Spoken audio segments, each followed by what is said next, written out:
7:04 right here on Q92 on your Monday morning. Good morning, everybody. How's we doing? Hopefully we're having a good one here. Sun's coming up.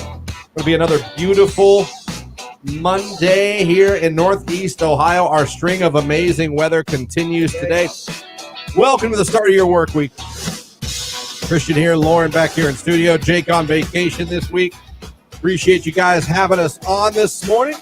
Thanks for streaming us online at Q92radio.com. Of course, now you can watch the show live on Facebook, YouTube, and on Twitter. If you don't like our Facebook page, you should like it right now. If you're not subscribed to our YouTube page, you should subscribe to it right now. And if you follow us on Twitter, you should follow us at Q92 on Twitter. Today's prize for those watching. What does that mean? All you got to do to enter yourself to win is to go to our live video, click the like button, and write a comment. Good morning. How are you? Hello. USA, whatever you want to type. Hulk Hogan, whatever you type, you're entered. We select randomly one of you, and I believe, is it Rubber Ducks tickets? I think I have it over there with your stuff, Lauren. I apologize. I believe it's Rubber Ducks. It is definitely Rubber Ducks, yes. 4 pack of tickets to go see the Rubber Ducks at Canal Park. Someone's going to win that just for liking the live video and typing good morning or whatever, making a comment. So we have that for you guys. As far as this hour goes, Matchbox 20 tickets with Matt Nathanson at Blossom Tuesday, June 13th. We have tickets for that we're going to give away.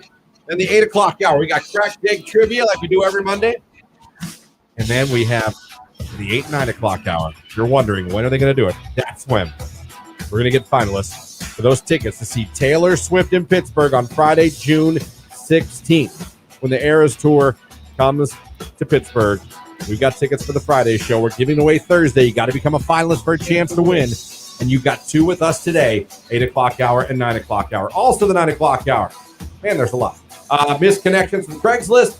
And hopefully Mark Johnson from News Channel 5 is going to join us and let us know what the weather's going to look like here in Stark County in our listening area here for this week. So that is what we got going on for you here this morning. That's a lot, Lauren. It's a bunch, and I miss Jake already. Yes, Jake is on vacation this week, so he usually handles everything as far as the video goes, and hits everything and runs that. It's a hard job, and we're going to find out just how hard this week without him. Yeah. As we try to muster through doing it. So if you're watching, that looks a little different or whatever. Sorry. Hey, listen, the backup quarterbacks are in, all right? That's right. Second string, baby. Yeah, the starter's not here today, but he deserves a vacation. Anyone deserves a vacation. So. Yes. Hopefully he's enjoying. Where is he going? Beach. I know that, but I don't know where. I wonder if he didn't know. He might not have. Wouldn't shock me. He was like, like, Jake, we're going to the beach. And he's like, okay. Going to the beach. What beach you go to, Jake? I'm not sure. But it'll be nice. But it was nice. There was sand and there was ocean. Yeah. But, Jake, have a good time. Enjoy your vacation. Never do it again. Let me see here. Ever. Yeah. Oh, is Lauren back? Hey, Lauren. She was doing the show. Yeah, I was still around. I just wasn't here in studio. But I'm back in studio, and I'm so glad I am. The power of technology. It's amazing. Yeah, you missed Friday was a hell of a day around here. I know. I heard. It was different. I at least was on the phone for most of it. Like, I got to hear, what was going on from the background. Yeah, I mean, I think they talked about it on Friday. Did they? They said they did. On air? Yeah. Oh, okay. We had a fire. Small fire. Small fire, big ramifications, though. It was funny how it went down. I can only give you my perspective of what happened. So here's my perspective of what happened. So I'm in the production room after the show, where I'm always at. Where I go, I make production, I do stuff at the station. Some of the things you hear, I create. Lauren and I always make the rollover. The thing that tells you what's coming up on tomorrow's show. Do that stuff. Yeah. And I was making some stuff for Keller. He has his dad joke of the day, and I was making him a nice little open and close for that. So I'm sitting there, and it's a normal Friday, Lauren. Nothing seems different to me. Mm-hmm. And I'm sitting there, and I hear a voice from outside, because the door's kind of soundproof, but it's not really. I wish people here knew that. I tried to tell them. I can hear you when you're saying so. Okay. But so I'm sitting there, and I hear a voice. And it wasn't like a crazy, like, oh, my God. Right. It's just like, hey, there's a fire.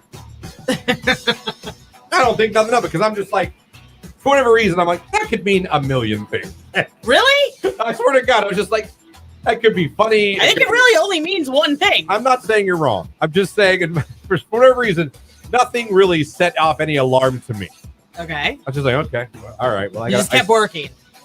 This promo's not going to make it sell. Amen. He deserves it. He needs it. So, I'm sitting there, and I hear it again.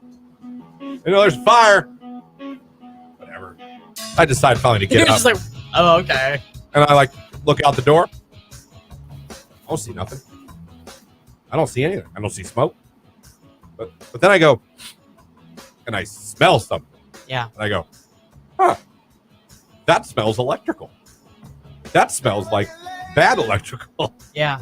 So then I see people standing, and I walk over where they're standing. I look back, and sure as poop, there's a bit of a fire. Yeah. There's a bit of a fire.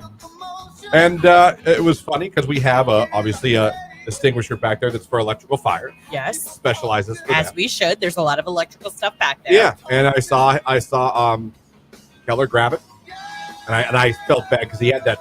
We all had that thought. Yeah. Like, if we spray this, one of us might go off the air. But if we don't spray this, All of us will go off the air and be unemployed. so it went out, and it went out very quickly. Yeah. It did, and it was fine. But then the smell was horrendous. Yeah. I remember asking everyone, I was like, "Hey, did we call the fire department?" And everyone looked at me, and then I would have. If I was with them, I probably wouldn't have either. At the time, I was probably been like, "We got to put this." I think everyone goes, "No." I was like, "Probably should. We probably should."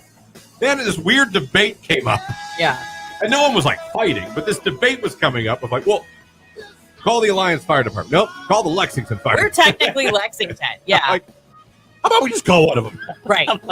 Or just call 911 and let them figure out who should be responding. Let's flip a coin, but let's make a decision. Right. And they showed up. Like I said, there was no huge. It was funny. I get a phone call, and it's Keller. He's like, hey. I'm like, hi. He's like, so I got to tell you something. I'm like, okay.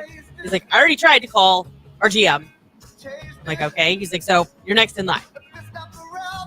The station caught on fire. I'm like, what? Just the way he was talking to me.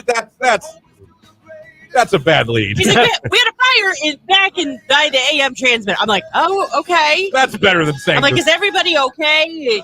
Should we get out of the building? Are you in the building? Like, it was just like so, I think, stunned by what had just happened.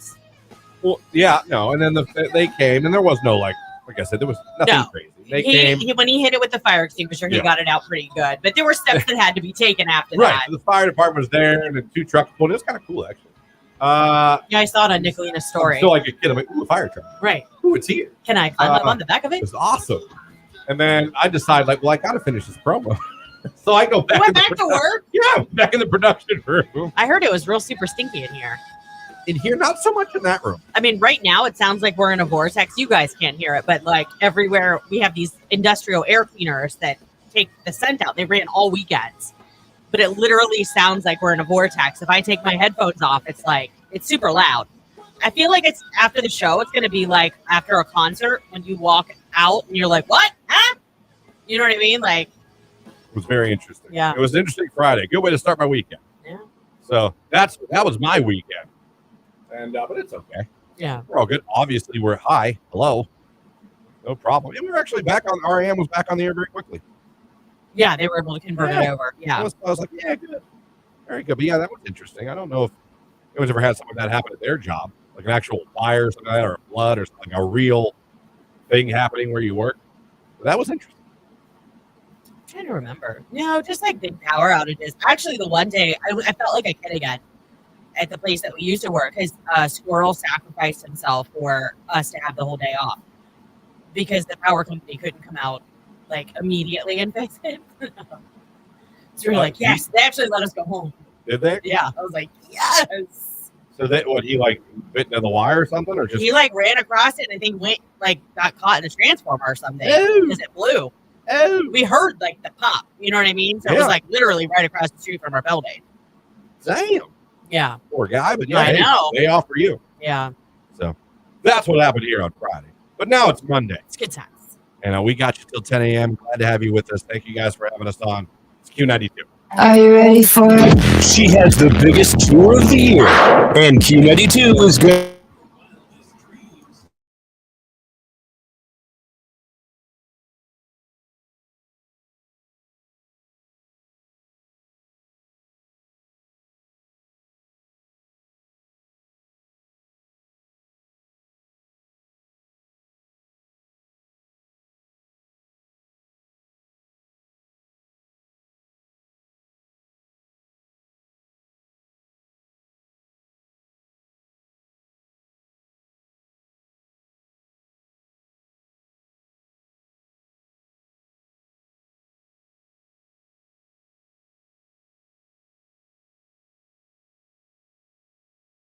We were talking about a list I saw of AI coming for people's jobs. Went over a list of 10 jobs that AI could easily be coming for. Yeah.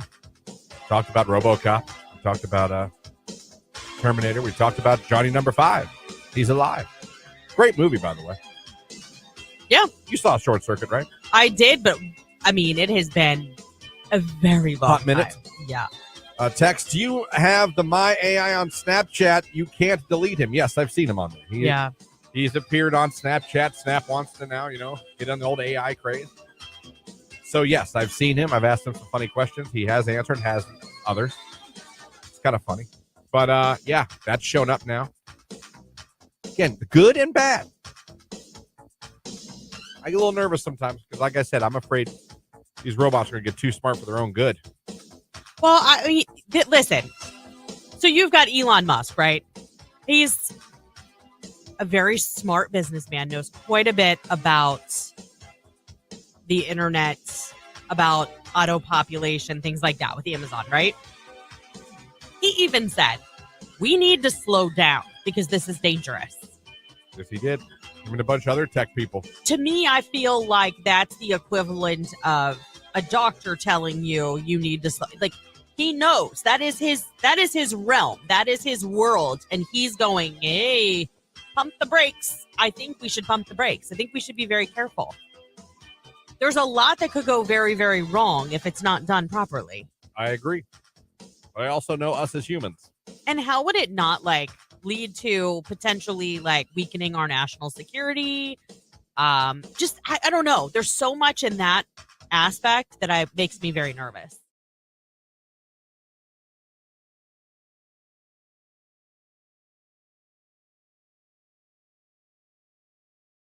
So I have allwomenstalk.com. Go there every day. And it had kind of the 9 main reasons that people call off weddings. The things that can happen that can make you call off a wedding. Okay. Then I went down a hilarious rabbit hole on Reddit. Sometimes Reddit threads are fantastic. Oh my gosh. I've spent way too much time reading comments on Reddit before. I just put Reddit thread why you called off wedding, and it was like boom, boom, boom, boom. Oh yeah. I was like, damn. Yeah. So first, I'm just going to quickly go through what these are. And they're kind of vague, but I don't want to read 8 paragraphs to you guys. Sure. So number one, I don't know if they're in any particular order, but one of the reasons people call off weddings, deep uncertainty about the wedding. Is it cold feet or is it true uncertainty? Why did you say yes then? Pressure. People feel pressure. I believe that. I believe people feel pressure. I always felt bad for the people that did the super public proposals because what if she was like, whoa, it's slower roll. Do you know what I mean? That's awkward. Another one, you have a gut feeling. This is not right. Again, this is from allwomenstalk.com. Always trust your gut. Your gut's just telling you this is not right. Something's then not. Probably it's not. Number 3, which to me should be number 1, pressure. If you feel pressured to get married, that's not good. I could see that. I've known several people that maybe have gotten pregnant and had some pressure from their family to make it official or, something along those lines. So it's I get that because that doesn't mean that it's always right. I know somebody who had a child with their high school sweetheart and parents on both sides were like, you need to get married. Yeah. I'll tell you what, they're great co-parents. They're just not great together. I'd rather you be great co-parents than miserable parents together. They get along fine. show your kids nothing but fighting and stuff as they grow up. Yeah. Unresolved issues in the relationship. Things that are going on between you guys you haven't fixed yet. You haven't gotten to a compromise, not an agreement. Yeah. And you're still going to get married anyway with those things still lying there. Sure. Number 5, this is fair, cheating. Yeah. Cheating's probably a good reason to call off the marriage. That would be number 1. Yeah. Yeah, I would say cheating followed by pressure. Yeah. Number 6, you're rushed. The whole thing feels rushed. Listen, when that marriage train gets going down the tracks, woo, it can be tough to slow that baby down. And it can feel like you can't get off Right. the train. Christian. Number 7, too many differences between you two. Too many differences. I don't know. I just feel like you would know that before you got engaged. I had a friend, dated a girl for 9 years. Yeah. Always off and on. Always off and on. They got married. It lasted 6 months. Yeah. All right. That was your sign, though. Those several breakups. First of all, you guys broke up a million times. Right. You dated for 9 years, but you just got married. Well, that'll fix everything. No, because once you get married, it's way harder to walk away. She left him. I told you, left him for a trucker. 10-4, good buddy. Yeah, I guess. That's awful. I like your CB. Think I'm gonna risk it all here. He wants you to change. He wants to change you. Oh, that's never good. And then I don't get number 9. You don't know enough. Don't know enough what? Like maybe you jump in with both feet. Like, you know, those people that get Oh, engaged don't really know. fast. Yeah. Yeah, I do. Yeah. Yeah, I do. Maybe that's what they mean. Could be. So those are all the reasons why. The main reasons why people, don't end up or they call off the wedding. It takes balls to call off the wedding. I don't care whether you're mad, whether you're justified, or whether you're just, it takes balls to put a halt to the wedding train. Yeah, it does. Well, I mean, it's embarrassing because you have to make that announcement. You got to tell everybody. You might have to cancel things. You're going to have to tell your parents who just paid for a lot of this. You know what I mean? Like if they've chipped in for the wedding. I don't know. On Facebook Live, we have somebody who chimed in and said, yep, I know someone who did. He caught his future wife hooking up with his brother just hours before the wedding. His brother? Yeah. I said, that is awful. That's terrible. Christian and Lauren here with you. Hope you guys are having a great day out there. Thanks for having us on your radio, streaming us at Q92radio.com, and for watching along on Facebook, YouTube, and Twitter. Appreciate you guys. Matchbox 20 tickets with Matt Nathanson coming up this hour. We're going to hit that cue to call. We call it number 10. You'll be at Blossom on June 13th. Listen to 3 a.m. Listen to I Want to Push You Around Where I Will. Yeah, that's him. I used to be in a Matchbox 20 cover band. What? I made that up. Yeah. I made that up. But I could have been. I think it would have been a damn good fit. We all know about the Broken Toasters. Is that what you guys did? You specialized in covers? No, we were going to be all original. That was the problem. Oh. That was the problem. We had one songwriting sleepover. We're like, well, this isn't going to work. This isn't going to work. Let's just play Sega. How about we play Sega? You had a songwriting sleepover? I'm sorry. I almost spit my coffee out. Not lying. I ain't lying. It also didn't help that I was the only one of us that could play an instrument at the time. My one buddy Dylan started taking bass lessons for about a month. Yeah. My buddy Ricky Rasm, who's now a chef, I think, in Chicago. What a name. What was his name? Ricky Rasm. Oh, my gosh. He belongs on the radio or something. Great drummer name. Yeah. Hit it, Ricky Rasm. Yeah. And he started taking drum lessons. And my other buddy Nick, he was going to take guitar lessons. We didn't really necessarily know who was going to sing. It was the behind the music would have been great if we'd ever done it. And we started. We had one songwriting sleepover. Lasted about an hour, and our one friend thought he was a songwriter, but I don't know if he did mushrooms before he came over or what. But we just started making fun of his. Like, that's the dumbest thing I ever heard. Yeah. And then we just ended up playing video games. Well, you threw in the towel. Then somewhere from there, it just kind of fizzled out. We even had a manager, our friend Matt, who was in our grade at the time. It was like 5th or 6th grade, whatever it was, maybe 7th. He was going to manage us and book us gigs. Oh, he was going to call around to see if the mall wanted to pick you up. We were going to come to a bowling alley near you. And very nice. turns out when you're not even in high school, it's not easy. Right. But he had to wait for us to actually become a band. I mean, there's a lot of factors that went on. Well, there's that too. Yeah. To the broken toasters never quite getting where we thought they were going to be. You know, what are you going to do? Christian, I almost burnt my Christmas tree down one winter. The cords got hot and started to burn the tree. Thank God for fire extinguishers. Jesus. Yeah, that always scares the crap out of me at Christmas.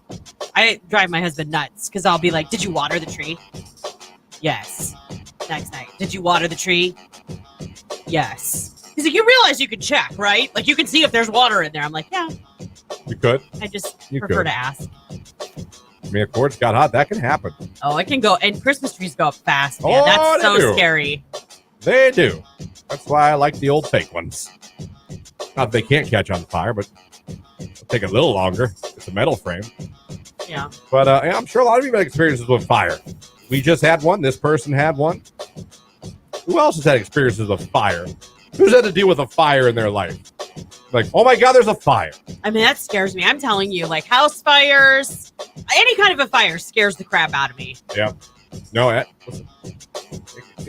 was, I wouldn't say it was frightened on Friday, but I was alert. I was alert. I was concerned. Yeah. I was like, I hope that goes out fairly quickly. Yeah, that'd be cool. You know, so that was going on. But, you know, it's what it is. You know, you ever have to turn someone down for a date back in your days before you got married? Yeah. What was your approach? I'm busy. What was your thing? I'm busy. I never wanted to hurt anybody's feelings. So, yeah, I was always like, I already have plans or things, you know, but no, I can't. I was young. So what do you want? You know, it wasn't like I was older where I had to be like, I don't like you. You know what I mean? Like, I didn't have to do that. I just would make something up until they got the hint. It's not easy to come up with a reason. No, because you don't want to hurt someone's feelings. No, you don't. And if you're looking for a way to do it, I would suggest the Pee Wee Herman approach. He did a really good job. I just remember this over the weekend of shutting down the girl. Remember Pee Wee's Big Adventure? Yeah. Dottie wanted to date him. Remember Dottie? She was asking him out. I vaguely remember this. Yeah. And which Pee Wee was it in? Was it Big Top? No, that was the circus one with the egg salad sandwich. You watched a lot of Pee Wee. I did. I had Pee Wee's Playhouse. That was great. Like the actual toy. Yeah. Nice. I think my brother did. With he Conky, at least had Pee Wee Herman. Yeah, with Conky and Cherry and yeah. Lawrence Fishburne got his start there. Yeah. But I Pee Wee had a great way that he let down Dottie, and in the end, it was a good, positive way of shutting down her liking him and being respectful. Listen, this is maybe how you guys should deal if someone's asking you out and you want to say no. Look, Dottie, I like you. I like you. That's the thing. I like you too. Dottie! There's a lot of things about me you don't know anything about, Dottie. Things you wouldn't understand. Things you couldn't understand. Things you shouldn't understand. I don't understand. You don't want to get mixed up with a guy like me. I'm a loner, Dottie. A rebel. I think you guys should use that. You should memorize that speech and give that to someone who's asking you out that you don't want to ask you out. I don't know, man. I don't know. How do you turn someone down? What's your approach? You know what I mean? You guys, when someone asks you out and you don't want to go, how do you approach it? Like last time you had to turn someone down, a guy or a girl, how did you do so? How did you tell somebody? Were you just blunt? Like, thank you so much, but I do not want to go out with you in any way, shape, or form. Did you do that? I'm busy? What do you do when someone comes up to you and flat out asks you out and you're like, uh-oh. Well, yeah, that's a tough thing because like, even though if you're like, uh-oh, like most people still would never want to like really hurt somebody's feelings. You know what I mean? Yeah. So then you really have to scramble because. What about you? Well, I'm such a introvert. Yeah. I mean, You just ghost them. Yeah, I'm just like, I never saw your message. Out, go out. Let's go out me. Fun fact: when I was little, I used to dance like Pee Wee Herman, and I would try to imitate him. Text message. I would say I'm already dating someone when I wanted to turn somebody down. Novel approach. Yeah. So you would lie. Be like, oh, I'm with someone. Okay. Or I'm talking to somebody. You could do that. Yeah. They wouldn't know. Yeah. But I think the Pee Wee Herman one's the best. Things you shouldn't understand. I know. Oh, man. What do you do? How do you turn down dates you don't want? Let me see. Some guy just asked me out at work one day, and I told him that I was gay. Sorry, but no. She went with the gay approach. She said you were gay and not into him. We have that so far, and I'm already dating. That could backfire, though. You know what I mean? Well, if they find out later you're not. Or like, hey, wait a minute. Other people may not ask you out because they'd be like, "Did you know so and so?" You know, like, you know what I mean? No, he's not into you. He or she is gay. They don't like you. Right. Then you find out, then other people that you might want to date won't ask you out. That's what I'm saying. That could really I'm just saying honesty is the best policy for many reasons. The guy texts, but I am gay. Well, then, all right then. Well, if you are, then that's fine. Yeah. We're talking about. Oh, I see what they're saying. They're saying right, that they were asked out by someone else of the opposite sex. I get that. Then that's a valid. You are being honest. And that's why it is the best policy. Saying last time you turned down a date offer, what was your excuse to turn it down? Or were you just bluntly honest? Like, thank you, I'm flattered, but I'm not interested. That sucks. I appreciate the truth, though. Yeah. But that does. I mean, that's a hard one. That's a gut punch. Yeah, it is. Oh, you're not at all. Oh. Okay. Won't even entertain the thought. Oh, okay. I'm just going to go over here and cry. Right. Thank you so much, though, for your honesty. I wouldn't be mad at the girl for that. I really wouldn't. Right. Man.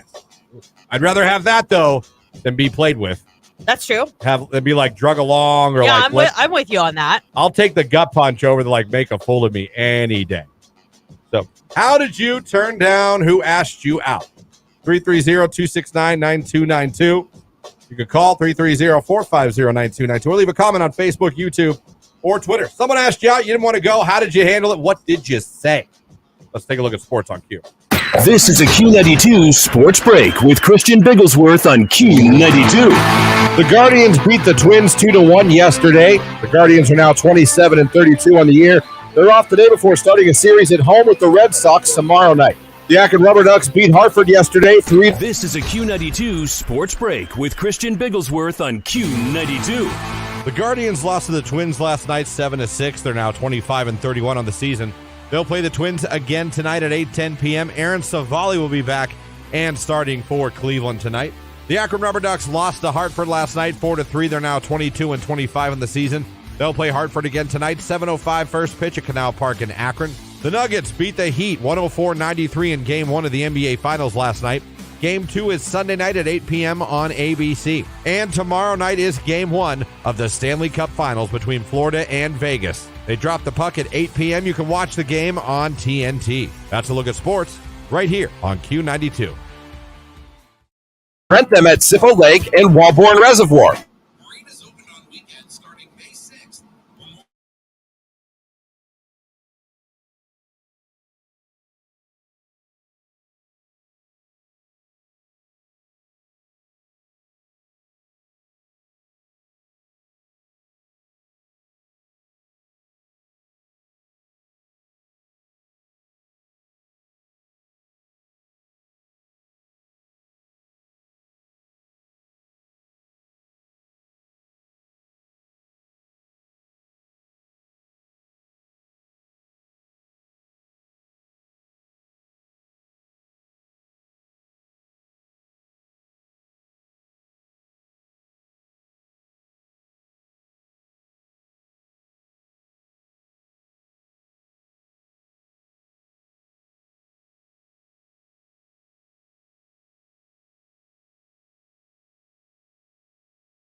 I got to say, nothing like that. I'm trying to think of the worst thing ever happened to me in a hotel. I don't think I have a worst thing, but I did have a room I stayed in that had bullet holes in it in Albany, New York.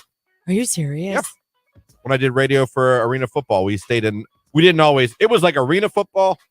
So we didn't always, stay in the Hilton. You know what I mean? Yeah. Sometimes we stayed wherever the home team would put us up.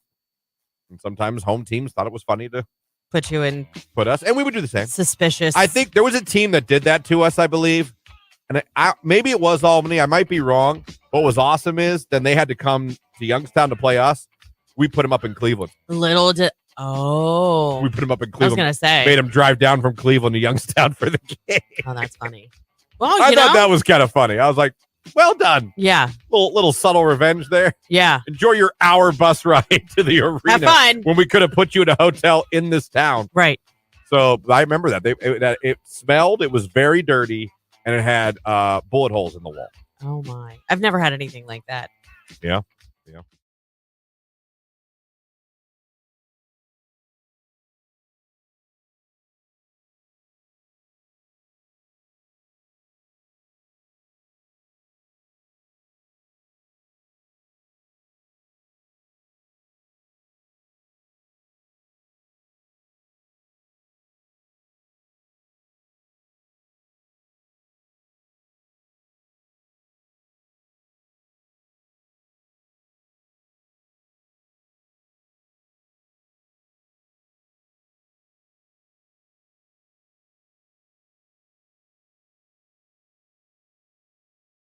This hour, Matchbox 20 tickets with Matt Nathanson. Listen for the cue to call. They'll be caller number 10.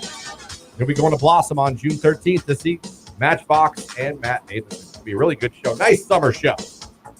We got that coming up for you here this hour. Coming up also in the 8 o'clock hour, Cracked Egg Trivia. And your next chance to become a finalist for Taylor Swift. 9 o'clock hour. Supposed to be joined by Mark Johnson, News Channel 5, for our weekly look ahead at the forecast. And missed connections from Craigslist, and another chance to become a Taylor Swift finalist. So we have all that going on here for you this morning. 330-450-9292 is the phone number. The text line, 330-269-9292. Asking you guys, when you've been asked out, you had to turn them down. What did you do? What was your approach? What did you say? Let's go to the text line. I get turned down so many times, they would just say, no, leave me alone, and that's it. LOL. I applaud you asking out. I haven't been asked out in 10 years. Well, maybe you should ask out. You know? Are you married or like, is that like a joke for you're married or? Right. If not, hey, you should ask. You ask somebody out. Go for it. I asked Tony out. You know what I mean? Yeah. Chase your dreams. That's what I'm saying. There's nothing saying that a woman can't ask a man out. I married a friend of ours. Oh, a married friend of ours had a guy hitting on her at the bar. She told him her hoo-ha stinks. Ew. That's how she turned him down. That's gross. Not only that, she's married. She's trying to, Yeah, but still, who wants someone to think that about them? Well, you don't want that out there. That's a rumor. That becomes you know what she just did? Well, she couldn't go. Yeah. You call her hot garbage. Text message. I always told them I had a girlfriend. Sorry. That's another one. Yeah, they don't know. You might have somebody in another state or. She's a model in Europe. Right. Let me see. I said, someone asked them out, I don't have a sitter for my kids. And they said, you can bring them. I would say, no, because that's not something I would do right away. But I do have kids. And almost of the times I'm busy with them and do not have a sitter. So it's kind of the truth. That's a good one. Yeah. That's a good one. You know what? I would see that as a small red flag. If he's like, bring your kids for the first time we ever hang out. Because if I was a single father, I would not introduce my son to a girl that I just went on one date with, or I'm going out for the first time. No, it doesn't set a very good. I would be very careful who would be around my child and what the thought process, because that affects. Right. I don't want them to be like, hey, I've got 7,000 aunts. Right. You know what I mean? Or if you're a woman, uncle, look at all these boyfriends my mom or dad. Right. Or girlfriend, whatever. You know what I'm saying? I'd be careful. I want to make sure at least there's some potential for something before I would introduce the son. That would be my thought process. Yeah, I agree. We'd be like, it's date number one. That Panera Bread was fantastic. Meet my son. We're a family. What a Jacob dinner. Jimmy, did you like Panera Bread? Fantastic. Call her mom. Like, no, that was not how I would do it. That is not how I would do it. I would do it the opposite way. And you shouldn't. I mean, that's terrible. Yeah. Oh, that's funny. I always felt bad, so I'd say, I'd love to, but make an excuse, then avoid and ghost them from being asked again. Understand? Had a guy insist on giving me his number numerous times to schedule a date the next day. Told him if I take your number, I will ghost you. He said, no, you won't. Left the bar, promptly deleted his number. Yeah, there's that. Yeah. It's usually when the girl asks the guy out. They expect you to pay. Okay. Yeah, I kind of missed the mark on that. You know, there's something to be said. I think if the girl does ask the guy out, that she should pay.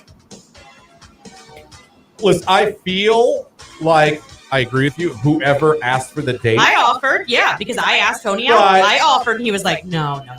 Let me. But yeah, I think most men are not going to be like, listen, I'd be a cheapskate. I'd feel like. Yes, you would, but you should still offer. To be honest, I think most guys, just the offer is enough because it's a sign of respect. Yeah, I agree. So I think the offer alone, even if you are like praying to God, don't you dare call me out on this. Oh God. Right. I to me, I noticed something like that. I'm like, no kidding. Because that's happened. Yeah. I've had girls offer. And when I'm dating someone, like, they'll pay. We go back and forth. If you're dating someone they never pay ever, guy or girl, I don't like that.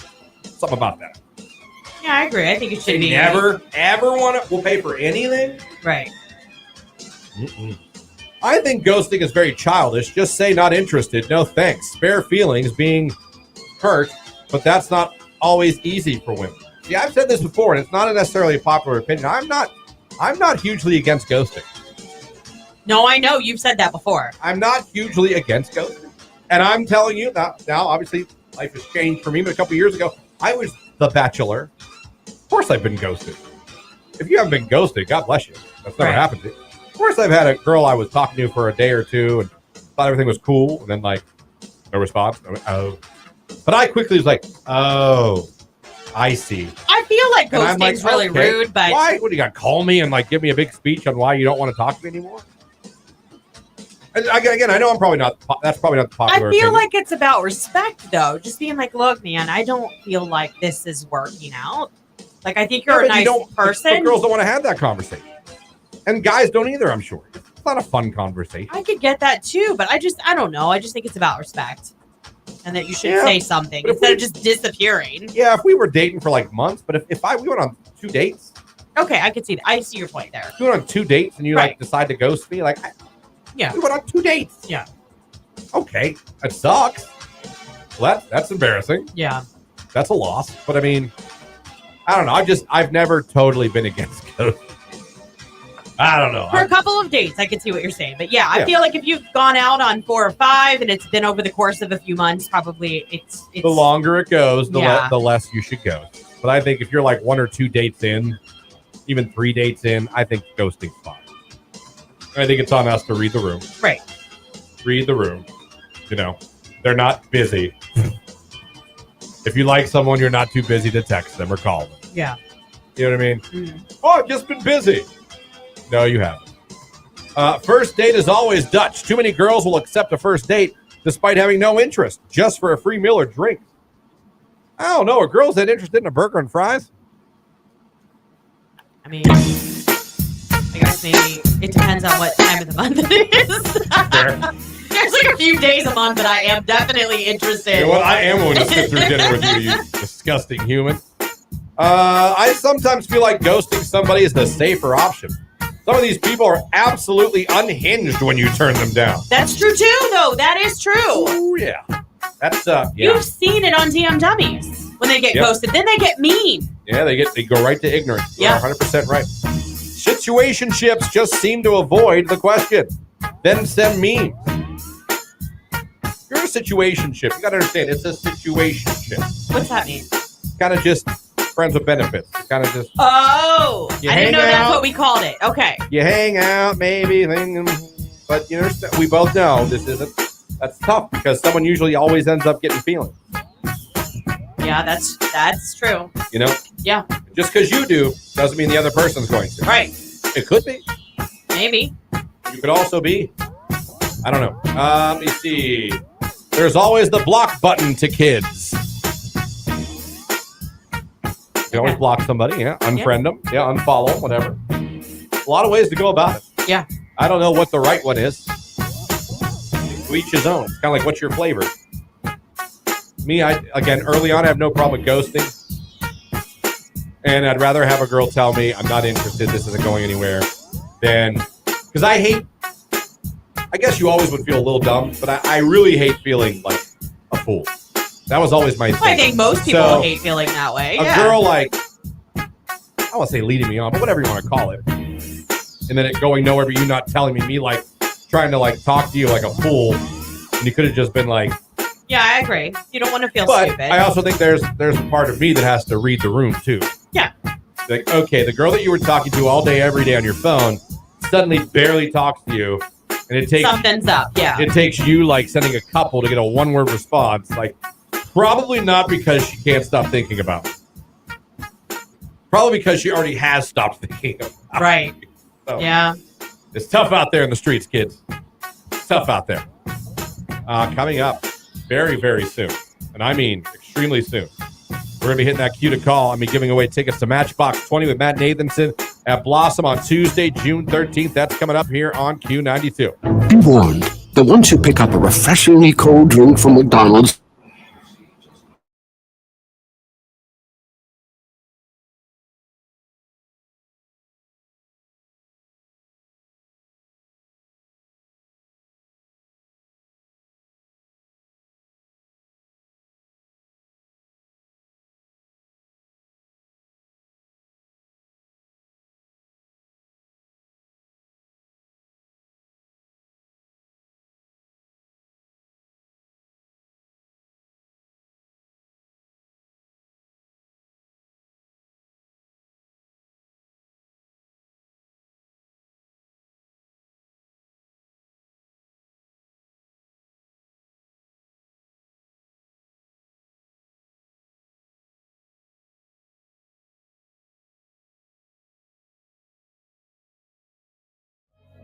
Want to get into what to do to get yourself a one-night stand? Well, I would kind of want to hear this just because of how stupid this could be because, no offense, guys, it was populated by all men. Yeah, no, this article is about 4 or 5 years old, but men looking for a one-night stand. Yeah, it's from AskMen.com.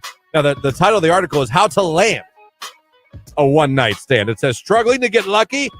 Here's what you need to know. I got to paraphrase some of these because they're longer. I got to kind of like just highlight, if you will. Cliff note it, yeah. Number one, be prepared to put some work in. All right. It says Tinder's got us into thinking that casual sex is ours for the taking. That's not the case at all. You got to put in that time if you want to get that one-night stand. It says number two, where to find a one-night stand. It says it should go without saying. There are better and worse places to look for a one-night stand. The obvious solutions go directly to hookup apps where everyone involved shares a common goal. It was a couple years ago that I realized you could actually do that. Like that there's actually a service where you're just looking for hookups and you just go to random people's houses. Hello? Have you never watched Dateline?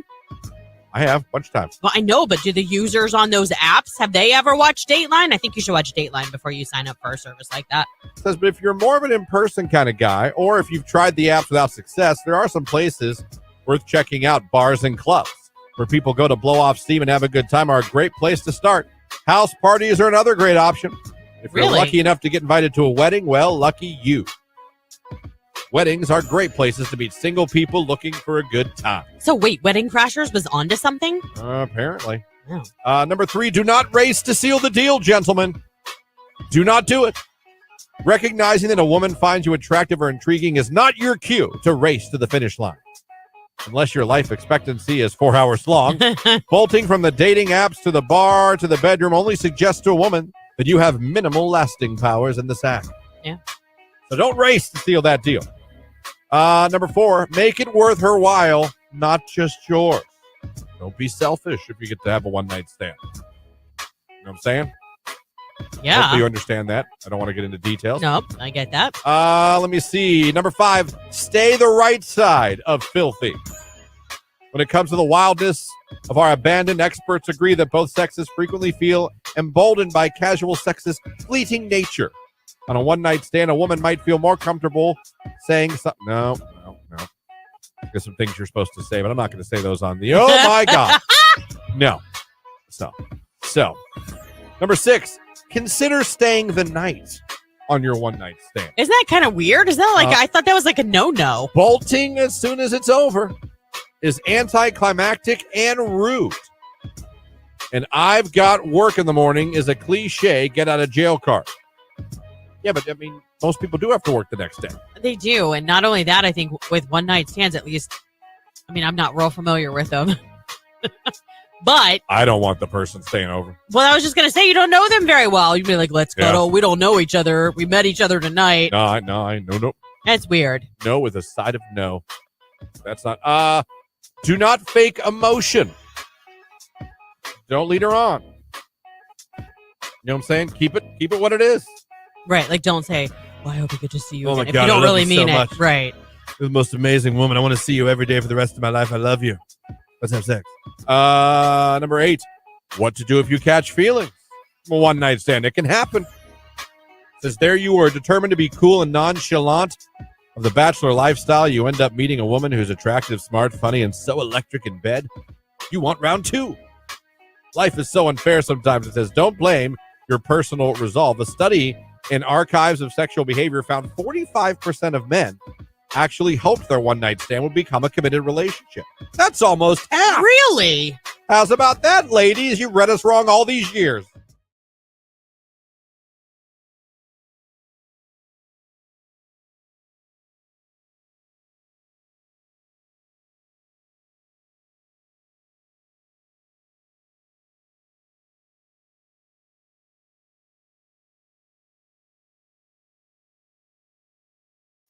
Used to love the spelling bees. They still air them on ESPN? I don't know. Remember there was a girl that would like cover her mouth and like spell the word in her mouth before she would do it? Well, I think that's give her a word smart. and she'd It's be like a test run. Yeah. Like BLE LCO. I loved it. I loved her. I was like, this is the greatest thing ever. This is great. You're not wrong now that you say that. You really are good at the impersonation. Talking about side chicks, and I asked the question, who's been a side chick, whether you knew you were or found out you were? Because you brought up a good point. There's some girls that are willingly, like you said, they just want to use the guy for what they want to use the guy for. That's right. If he wants to roll the dice on his relationship, that's on him. Mm-hmm. You're the one cheating, not me. Yeah, he is the one who has a lot to lose. You know what I'm saying? So some of you text in. I'm about to read those, but I want to find If Your Girl Only Knew. That's the song you got to play, right? By Aaliyah. Or it wasn't me. Because I can never spell Aaliyah, but I found it. Here we go. Here we go. Yeah. Aaliyah was so good. Yeah. So good. I was a side chick, for over a year and did not know I was. Oh, that really is the Carly Pierce song. The girl teamed up with me and we dumped him together. That was over 18 years ago, and me and that girl are still friends. Well, how's about that? What a funny story to tell, though, later. Still friends. Yahoo! Good for you. That's fantastic. Let me see here. Oh, man, some of you sent some stuff in, but you also sent other stuff in, and because of Google and our text line, it buries them. There's one. I didn't touch anything. No, if you send a new one, it defaults back to the original text you sent. Only after it's been opened. I hate it. I know. I was a side chick because I found out my boyfriend at the time had another girlfriend without me knowing. So I got back at him by dating his best friend. And long story short, I got pregnant with his best friend. And looking back at it now, it was supposed to be to make him, my ex-boyfriend, jealous. And it turns out it failed. That's a hell of a backfire. Yeah. And now there's a baby. I showed you. Hold on, the baby's crying. Did you learn your lesson? Hold on, I have to pump. I'll be right back. But I think you won't mess with me anymore. Yeah. See, I'm not always the revenge sex with like a best friend or I don't know. Never man. a good idea. I feel like the karma you put out, karma that comes back. Yeah, Some people don't believe in karma, and I get that. I do. Karma's not always quick either. It's not always immediate. But I guess what does it prove? Does it uncheat? I mean, does it take away what the guy or girl did to you? No. You know what I mean? It's like, I showed him I slept with this guy. Well, Yeah. he still cheated on you. Well, I did it back to him. Okay. I guess.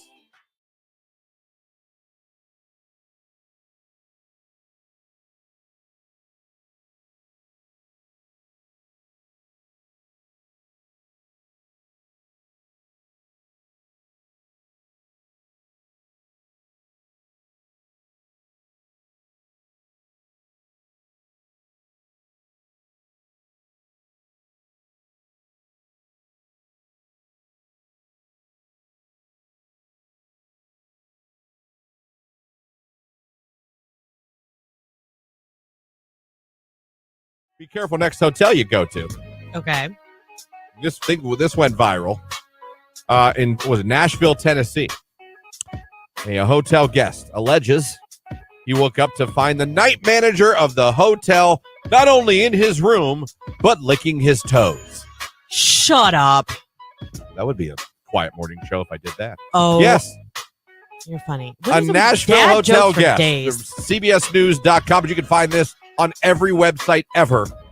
At 5 a.m., he woke up to find a man licking his toes.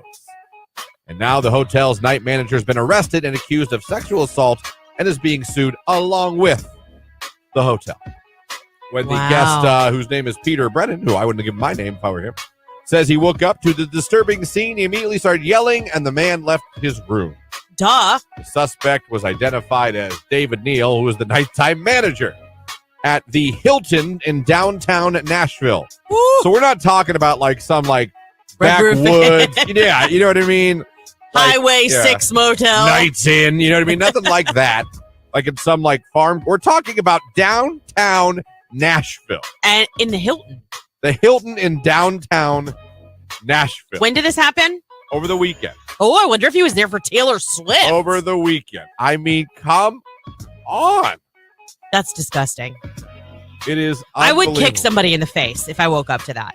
I would literally. You know what? You say you would, but I don't know how you'd react to it. Think about that. I think it would be utter shock. I don't think you could like wrap your mind around doing it right away, but then I think it would just go to rage and it would just be like swinging, throwing things, like get away from me. This guy's going to make a lot of money with this lawsuit. Yeah, he is. He's going to stay in Hilton anytime he wants. Yeah. For as long as he wants, for nada. Oh, man. The guy was even wearing his uniform with his name tag on. What a dummy. Can you imagine? I would never stay in a hotel again. I'm trying to think. I was just in a hotel, not grandchild's with my fiance, but I can't. I was in a hotel last week, waking up to a man sucking my toes. Okay, I have a question. Do you sleep with a foot out of the covers? No. Okay, so you wouldn't be as easily accessible. I do. True. I have to do one leg out, one leg in. It drives my husband nuts. Well, I don't think you're this guy's type. No. It sounds like he likes my Yeah. But I'm just saying, there's other toe suckers out there probably. There's a lot. I remember, and this is years ago. I'm talking maybe 10 years ago, if not more. I was in radio, but I don't even know if I was here yet. And there was a serial footlicker at YSU in their library. Like it multiple. He got arrested. He got caught. Would he like crawl under tables and stuff? I guess. Get to And feet? he had done it to a few girls there, and he got caught. Yeah.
8:05 right here on today's Hit Music. It's Q92. Good morning, everybody. Christian and Lauren here with you.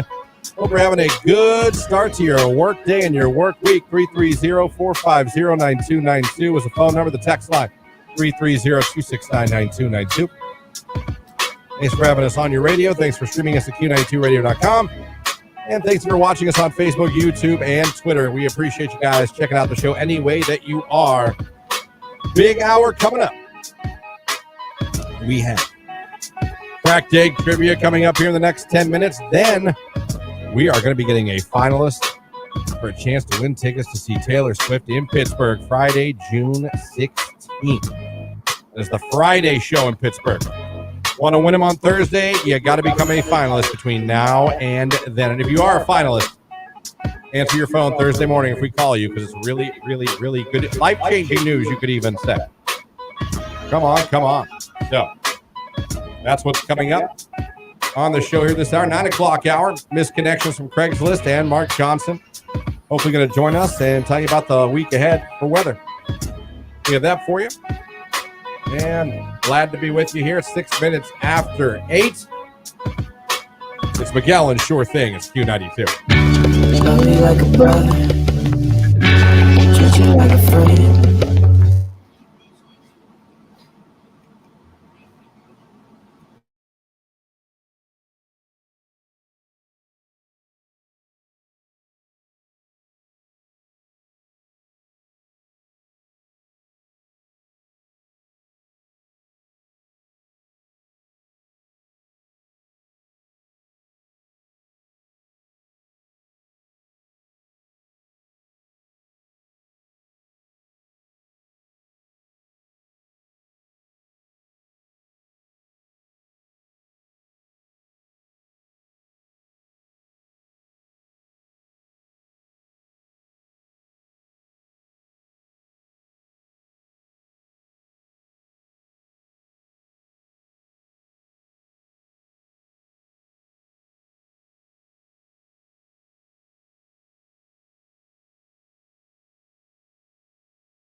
So I have allwomenstalk.com. Go there every day. And it had kind of the 9 main reasons that people call off weddings. The things that can happen that can make you call off a wedding. Okay. Then I went down a hilarious rabbit hole on Reddit. Sometimes Reddit threads are fantastic. Oh my gosh. I've spent way too much time reading comments on Reddit before. And I just put Reddit thread why you called off wedding, and it was like boom, boom, boom, boom, oh boom, yeah. I was like, damn. Yeah. So first, I'm just going to quickly go through what these are. And they're kind of vague, but I don't want to read 8 paragraphs to you guys. Sure. So number one, I don't know if they're in any particular order, but one of the reasons people call off weddings, deep uncertainty about the wedding. Is it cold feet or is it true uncertainty? Like, why did you say yes then? Pressure. People feel pressure. I believe that. I believe people feel pressure. I always felt bad for the people that did the super public proposals, because what if she was like, whoa, it's slower roll. Do you know what I mean? Like, That's awkward. Another one, you have a gut feeling this is not right. Again, this is from allwomenstalk.com. Always trust your gut. Your gut's just telling you this is not right. Something's then not. Probably it's not. Number 3, which to me should be number 1, pressure. If you feel pressured to get married, that's not good. I could see that. I've known several people that maybe have gotten pregnant and had some pressure from their family to make it official, or, something along those lines. So it's like, I get that, because that doesn't mean that it's always right. I know somebody who had a child with their high school sweetheart, and parents on both sides were like, you need to get married. Yeah. I'll tell you what, they're great co-parents. They're just not great together. I'd rather you be great co-parents than miserable parents together. Like, they get along fine. Show your kids nothing but fighting and stuff as they grow up. Yeah. Unresolved issues in the relationship. Things that are going on between you guys you haven't fixed yet. You haven't gotten to a compromise, not an agreement. Yeah. And you're still going to get married anyway with those things still lying there. Sure. Number 5, this is fair, cheating. Yeah. Cheating's probably a good reason to call off the marriage. That would be number 1. Yeah. Yeah, I would say cheating followed by pressure. Yeah. Number 6, you're rushed. The whole thing feels rushed. Listen, when that marriage train gets going down the tracks, woo, it can be tough to slow that baby down. It can feel like you can't get off. Right. The train. Christian. Number 7, too many differences between you two. Too many differences. I don't know. I just feel like you would know that before you got engaged. I had a friend, dated a girl for 9 years. Yeah. Always off and on. Always off and on. They got married. It lasted 6 months. Yeah. All right. That was your sign, though. Those several breakups. First of all, you guys broke up a million times. Right. You dated for 9 years, but you just got married. Oh, that'll fix everything. No, because once you get married, it's way harder to walk away. She left him. I told you, left him for a trucker. 10-4, good buddy. Yeah, I guess. That's awful. I like your CB. Think I'm gonna risk it all here. He wants you to change. He wants to change you. Oh, that's never good. And then I don't get number 9. You don't know enough. Don't know enough what? Like maybe you jump in with both feet. Like, there's people that get engaged really fast. Yeah. Yeah, I do. Yeah. Yeah, I do. Maybe that's what they mean. Could be. So those are all the reasons why. The main reasons why people, don't end up, or they call off the wedding. It takes balls to call off the wedding. I don't care whether you're mad, whether you're justified, or whether you're just, it takes balls to put a halt to the wedding train. Yeah, it does. Well, it's embarrassing because you have to make that announcement. You got to tell everybody. You might have to cancel things. You're going to have to tell your parents who just paid for a lot of this. You know what I mean? Like if they've chipped in for the wedding. I don't know. On Facebook Live, we have somebody who chimed in and said, yep, I know someone who did. He caught his future wife hooking up with his brother just hours before the wedding. His brother? Yeah. I said, that is awful. That's terrible.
Otherwise.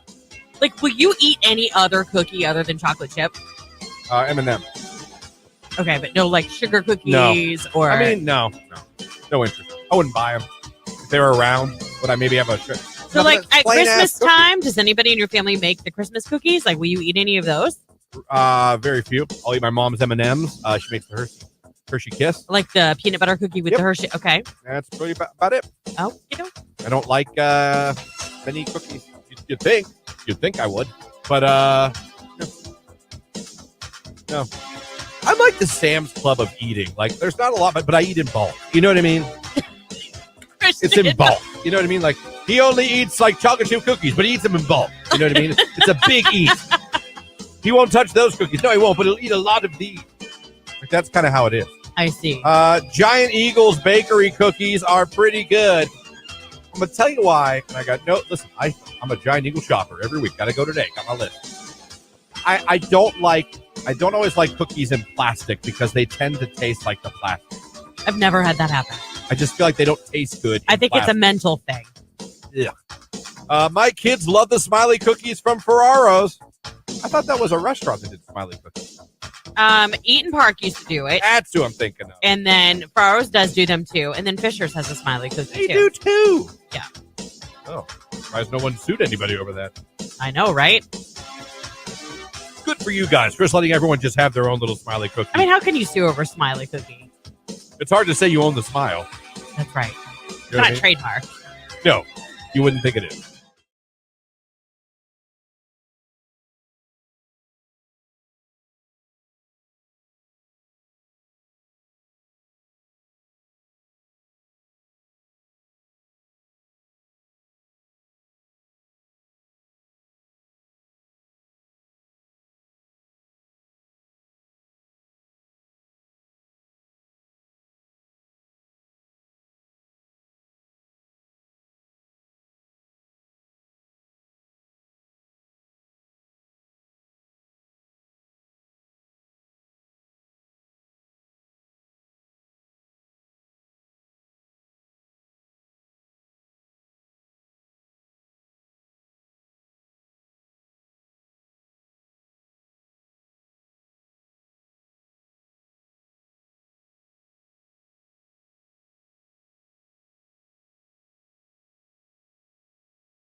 You're listening to Christian and Lauren in the morning on Q92.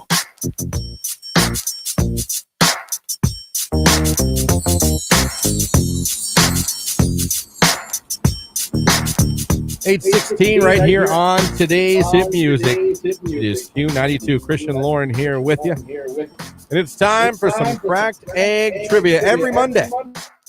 Play a little cracked egg trivia. We ask an easy trivia question. First person to call us up at 330-450-9292 with the correct answer. You get yourself a $25 gift card to the Cracked Egg Cafe in Canton. Get yourself some great food on us. Without further ado, Lauren, let's do some cracked egg trivia here this morning. What do you got for the peeps out there? Okay, let's see how well you know your cereals. What cereal features a rooster as its mascot? That is today's question. What cereal features a rooster as its mascot? I don't know. Well, if somebody does know the answer, they'll score themselves a $25 gift card to the Cracked Egg Cafe, where you can start your day the right way. You can start things from breakfast and lunch. You can check out their weekly specials. Find them on Facebook. They're open daily 7 a.m. to 8 p.m. 330-450-9292. Get the question right. Gift card is yours. It's Katy Perry, Teenage Dream, Q92.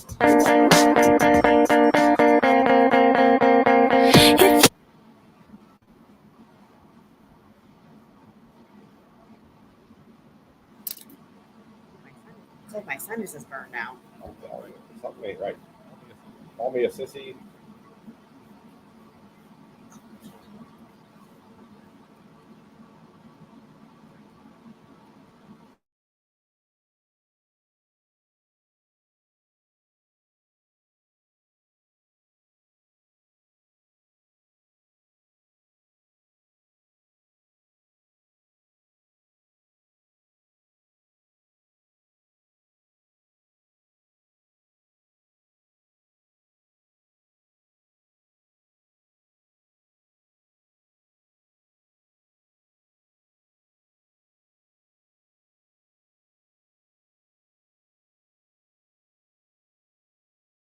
Psychologist hat that I don't really have or own.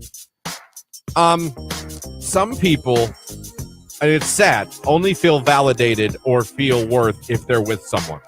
And they're willing to be with someone they don't truly love just to feel that validation. I agree. Just to feel like, for some reason, they feel their worth is determined by someone wanting them. Right. And I hate that for those people, because no one determines your worth value. Or your happiness. Yep. You do. Right. Someone should share that with you, or enhance that with you together the same way you enhance him. It should not be, I'm only cool, I'm only a good person if I'm with someone.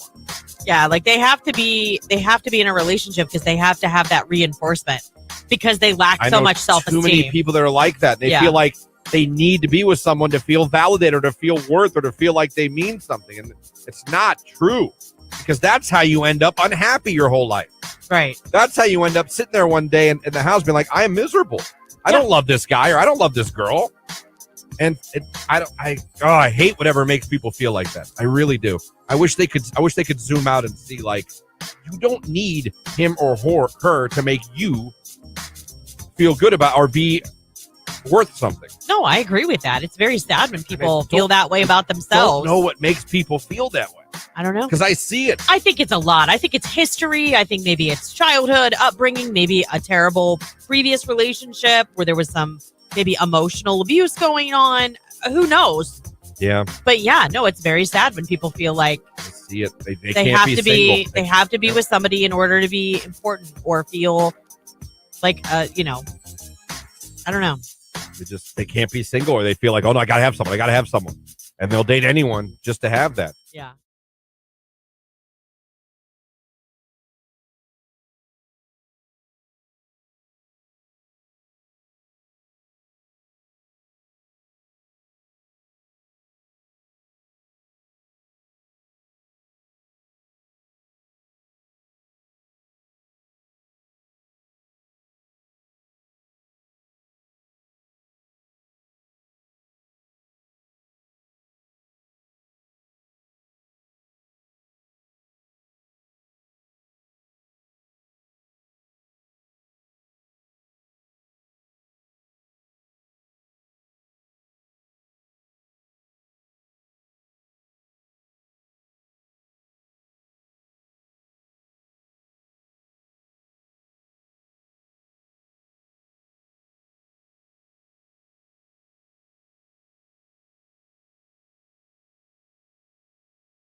on today's hit music.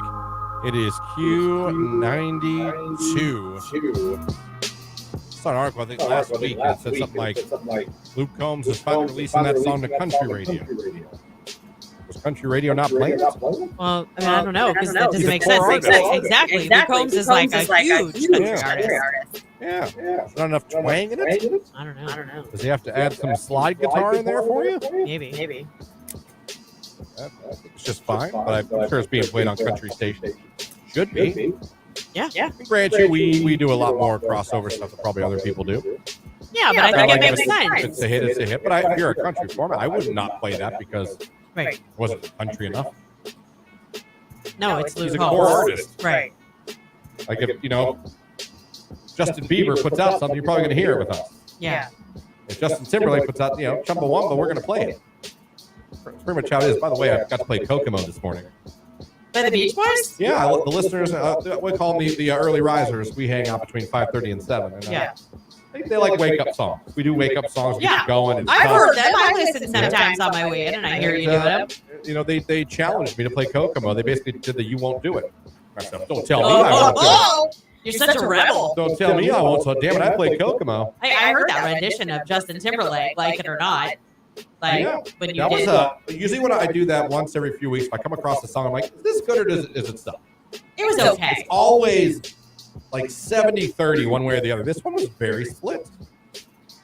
Yeah. It was very I heard it and I'm like, I got what you meant, like about it being kind of a Marvel-y type feel to it. felt like part of a movie soundtrack I could get that. at the end of a dramatic I ending don't of a think movie. I'd listen to it alone in the car, though. No? No. I understand.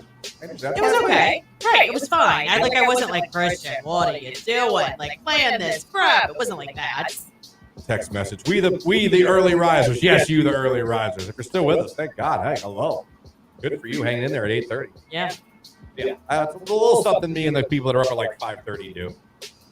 Need to play Pina Colada. Oh, I love that song. Boy, I know you parrot heads out there. You love that stuff. I have a friend who's a parrot head. Do you? He goes to every Jimmy Buffett concert. He's gone on like bus rides or whatever. Or loves him some Jimmy Buffett. Do you feel like Kenny Chesney is like the up and coming Jimmy Buffett? He is, yeah. Okay. Yeah, I feel like he wants to take it over. Yeah. He'll take the throne when Jimmy Buffett's day is about what a run Jimmy Buffett's had. Jimmy Buffett, didn't he have to recently cancel? Yeah, he had a health problem, but he's okay. Okay, good. Cheeseburger in Paradise. You love Pina Coladas? Yeah. All the hits. Which, by the way, let's talk about the Pina Colada song. They were both trying to step out on each other, and then they thought it was funny at the end. Well, it's a party atmosphere. There's a lot of songs. He was looking, she was looking, and then they're like, oh! Yeah. And at the end, they're like, it's so funny. You were going to cheat on me, and I was going to cheat on you. Right, but we really didn't cheat because we both responded to one another. That's so funny. Let's go have some Pina Coladas in the rain. Oh, gosh, that's insane. They both love them. Yeah, that was, if you look about that. I mean, listen, there's a lot of songs when you realize we listened to and we loved, and we never really realized what they were about. More than once on this show, I've done the songs that are probably would get you in jail today. Yeah. Of men going after younger women. You know what I mean? Yeah. I don't want to. I've done it. I know we've done it. So don't worry if you're like, oh, he's going to do it again. No. But I just tell you, there was a song called "She's Only 17." It was a huge hit by Kip Winger. Her daddy. There was a line that said, "Her daddy says she's too young, but she's all right with me." Yeah, she probably was too young. And that was on MTV, Headbangers Ball, on the radio. Yeah. I still say Billy Ocean was trying to kidnap a girl. Get into my He car was and out of my literally yelling face. at her to get in his car. Hey, you! I'll be watching you. The stalker theme song. Every breath you take, every move you make, I'll be watching you. That's true. That's true. There are songs that we love. That's what you should play behind DM Dummies. Could do that. Yeah. Could switch it up and do that. Mm-hmm. Okay. Something to think about. Yeah. That's definitely something to think about. Let's take a look at sports. Oh, no, we have not. It's on the queue to call yet for the Taylor Swift tickets in Pittsburgh on the 16th, Friday the 16th. Not yet, but we're gonna. I'd keep listening. It's Q92. This is a Q92 Sports Break with Chris.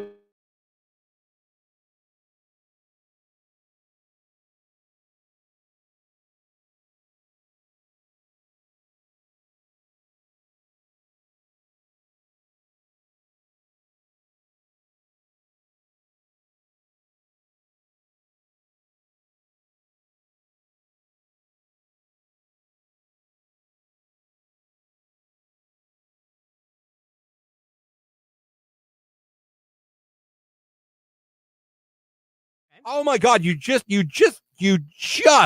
triggered my memory. Oh, you're welcome. I don't have time right now.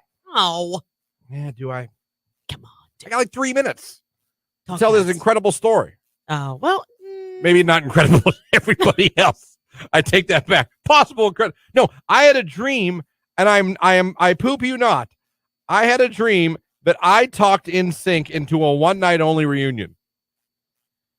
Like I had a dream. That was your dream. Literally. Yes. Last night I dreamt, and I'm not making this up. You said that, and it just triggered my memory. That's so crazy that happened. But I had a dream that I was in some group of hotels with NSYNC, and Justin, the other guys there, and then Justin happened to be there, and I literally just got them all in a room. You're like, listen, guys. Well, I was mainly directing my comments at Justin because I feel like the other four are like ready to go. Well, yeah. I was like, look, They've had their bags packed for a while. and it was like it happened that night. I was like, let's just go out there and have fun. One night, no one has to commit to anything. And they were like, all right. No one Christian, has you're right. to like, and they did. Wow. And they did. Look how much influence you have in your dreams. I just sold it to Justin. Like, listen, not even worry about a tour, no press. Let's just go out here. I don't know if we were Coachella. I don't know where we were. It Sonic doesn't Music matter. Festival, They you know what I did mean? it. Lilith Fair. I don't know where we were. Right. But I was like, let's just forget. There's nothing above tonight. Right. But let's just go out there and have a good time. There's no reason we can't have one show. And they were like, yeah. And that's how they talk. And then they went out there and they Your did dream. it. Yeah. Probably a terrible story, but I told it anyway. I got NSYNC back together in my dream. I wish I had good dreams like that. I don't have very many dreams. Wasn't listening to NSYNC yesterday. Wasn't talking about NSYNC yesterday. Didn't watch a show. Like nothing would have put that in my head. Isn't that weird sometimes, like why things come to you in dreams, though? Sometimes I get it because you watch them. You're watching a show, listen to music. I think you really care about this No. reunion more than you let on. That's probably I why. think I've been very open about the reunion. No, I know, but I'm just saying, like, you really are holding it in there. And Yeah.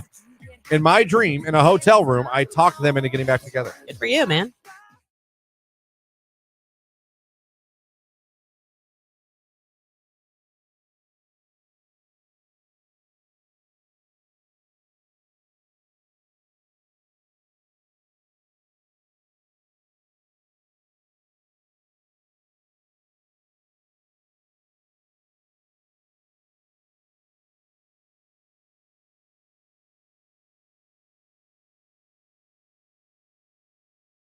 Oh, yes. That okay. Now I do remember that story. That was at Studio Fit 1.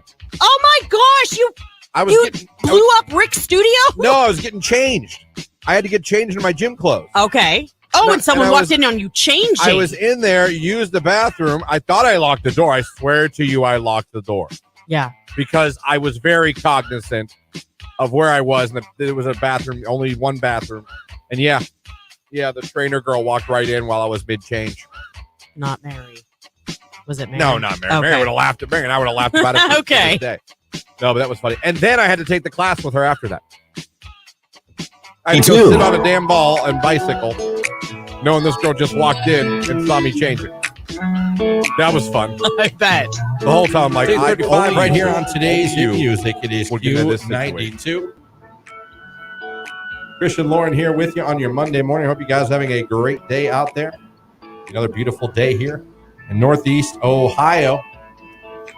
And still to come this hour, you to call to win tickets to see Taylor Swift in Pittsburgh Friday, June 16th. We have that coming up for you as well. I had a milestone wrong over the weekend. You had a milestone what? Wrong. Oh. Apparently 8 weeks doesn't mean 2 months. No, not necessarily. Yeah, I figured that out. I posted a post. It was 8 weeks on Friday of Jimmy, little Jimmy. Yeah. Me Bigglesworth. And I made a post like, hey, he's 2 months old. My fiance comes to me, she goes, he's not 2 months old, right? I'm like, oh, he's 8 weeks. It's like, yes, you know when your son was born, right? Oh. She's like, I get it. She's like, but 8 weeks, he's not 2 months old yet. He has not been alive 2 months yet. I thought about editing it. I was like, whatever. Close enough. So 8 weeks does not mean 2 months necessarily for your baby. No, not necessarily. So I was just a little early celebrating 2 months with my son. Whoops. I think that's a typical male mistake, maybe. Or maybe just I'm an idiot. But I did. I thought 8 weeks. I was like, yeah, he's 8 weeks. That means he's 2 months. But he's not. It'll be this week. He'll be 2 months. Yeah. But, yeah. Whoops. Oh, now you know. Now you won't make that assumption at 3 months. It's crazy how big they already get. They grow really fast. It is crazy already. And, like, people still like, he's so tiny. I'm like, no, he's not. He's like, much bigger than he used to be. Yeah. Like, the dude, and he tries, the kid's 8 weeks. He puts his own binky back in his mouth.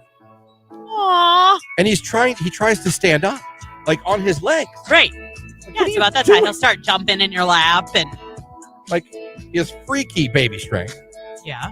It's just he rolls over. Yeah. And he's already trying to move. And you put him for tummy time, whatever it's called. Yeah, he's got to develop neck strength and He upper doesn't body get strength. mad. Like, it's funny because he doesn't get mad, but he doesn't stop trying. Well, good. He doesn't cry, like, but he goes, and he's just going and, like, he's not getting it, but, like, he will not stop. I'm like, boy, I hope you keep that energy. Yeah, You're really. older and you start doing anything, playing sports. Right. God, I hope you keep that. He's got tenacity. Oh, he just doesn't stop. Yeah. I will climb. No, you're not going to. So, but I was like, whoops, that's not 2 months. You weren't born yet. That's right. But man, it's fun having a baby, but there are days it will knock you out. Yes, we had a very lazy Sunday yesterday. We had a very busy Saturday. I had a 4-hour remote. Stark County Community Agency's event out there in Canton. That was a really fun event. Was happy to be there for that. And we went to Twisted Olive. Very the nice. fiance, the not daughter, and the baby dropped me off, and then they went and got some basil Yeah, I saw that. for early lunch. Then they went and went and do some shopping at the Belden Village Mall. And they came back and got me. Then we went to Twisted Olive for dinner. That's a really nice day. God, their food is so good. Yeah, it is.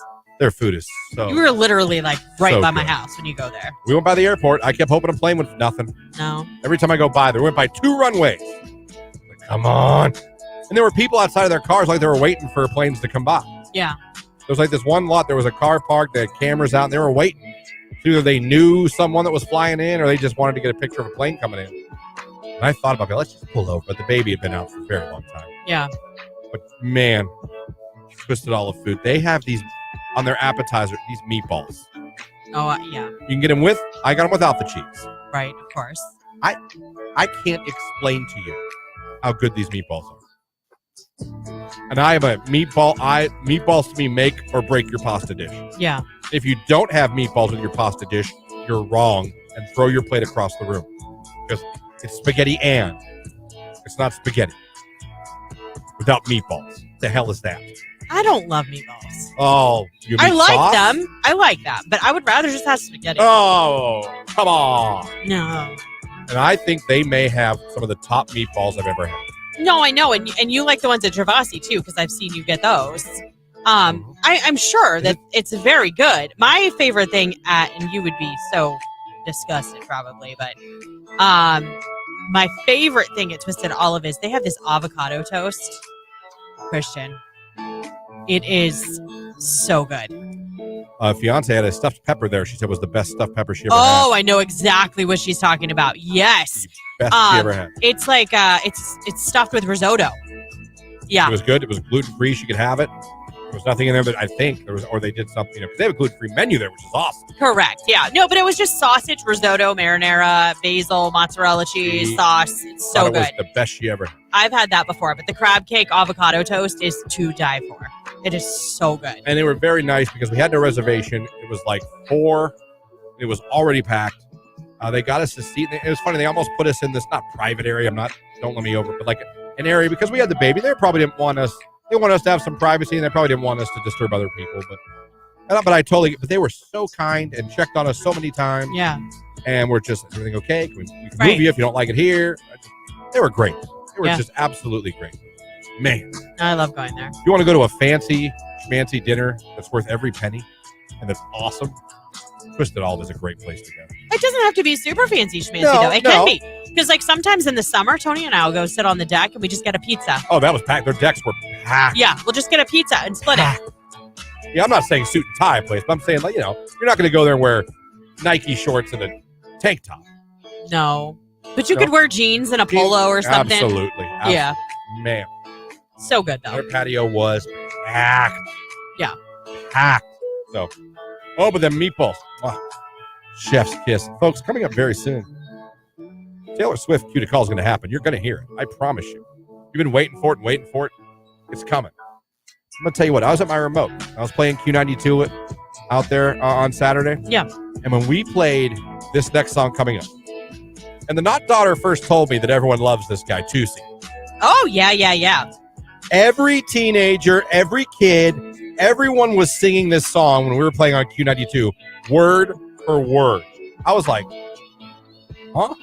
Like, I knew this guy's up and coming, but I didn't know, like, the youngins, they know who he is. He's no secret to them. No. He's getting bigger and bigger by the day. This is Tusi. Song's called Favorite Song. It's Q92.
Are you ready for it? Call now to see Taylor Swift in Pittsburgh. Only from Q92. Oh, that's your cue to call, everybody. You've been waiting on that all morning.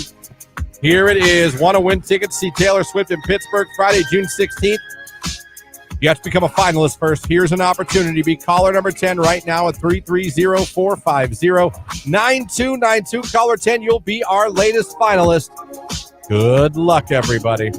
Conquest now off.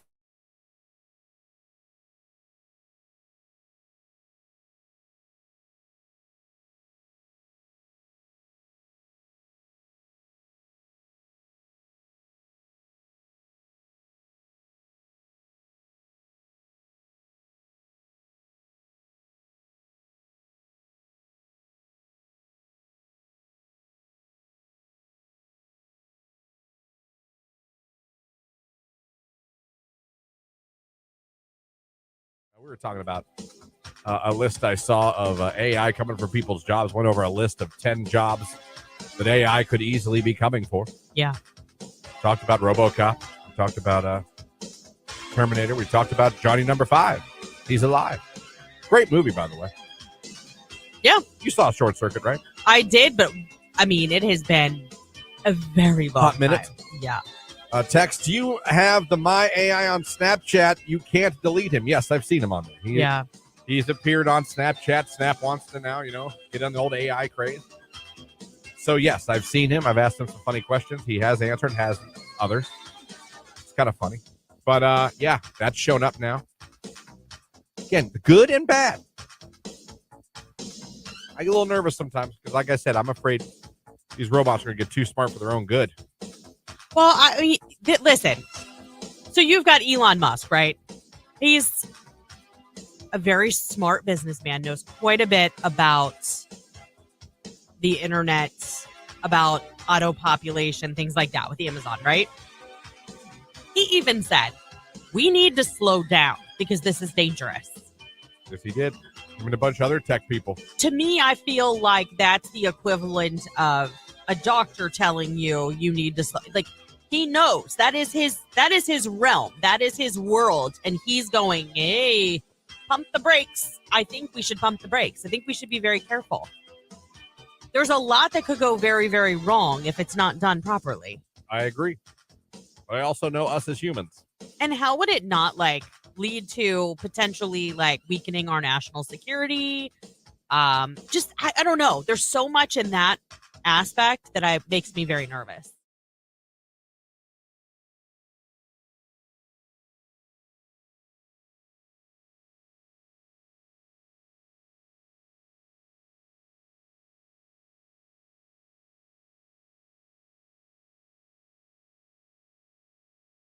Psychologist hat that I don't really have or own.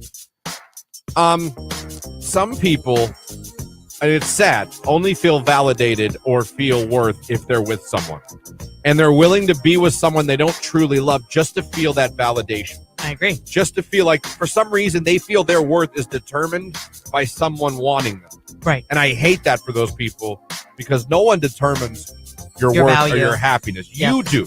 Right. Someone should share that with you or enhance that with you together the same way you enhance him. It should not be, I'm only cool, I'm only a good person if I'm with someone. Yeah, they have to be in a relationship because they have to have that reinforcement because they lack so much self-esteem. Too many people that are like that. They feel like they need to be with someone to feel validated or to feel worth or to feel like they mean something. And it's not true because that's how you end up unhappy your whole life. Right. That's how you end up sitting there one day in the house being like, I am miserable. I don't love this guy or I don't love this girl. And I hate whatever makes people feel like that. I really do. I wish they could zoom out and see you don't need him or her to make you feel good about or be worth something. No, I agree with that. It's very sad when people feel that way about themselves. I don't know what makes people feel that way. I don't know. Because I see it. I think it's a lot. I think it's history. I think maybe it's childhood, upbringing, maybe a terrible previous relationship where there was some maybe emotional abuse going on. Who knows? Yeah. But yeah, no, it's very sad when people feel like I see it. They they can't have be to single. be they have to be with somebody in order to be important or feel like I don't know. They can't be single, or they feel like, oh no, I gotta have someone, and they'll date anyone just to have that. Yeah.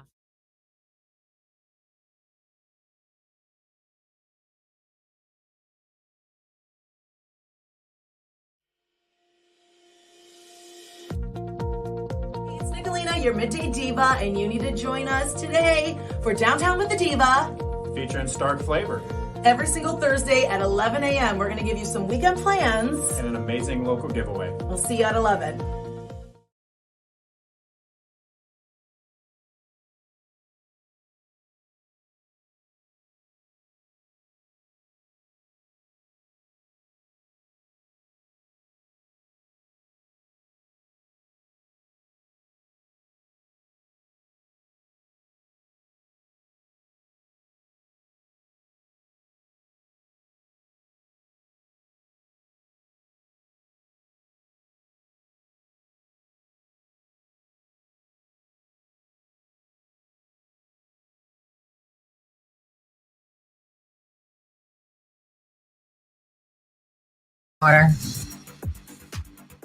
Q92, hello, who is this?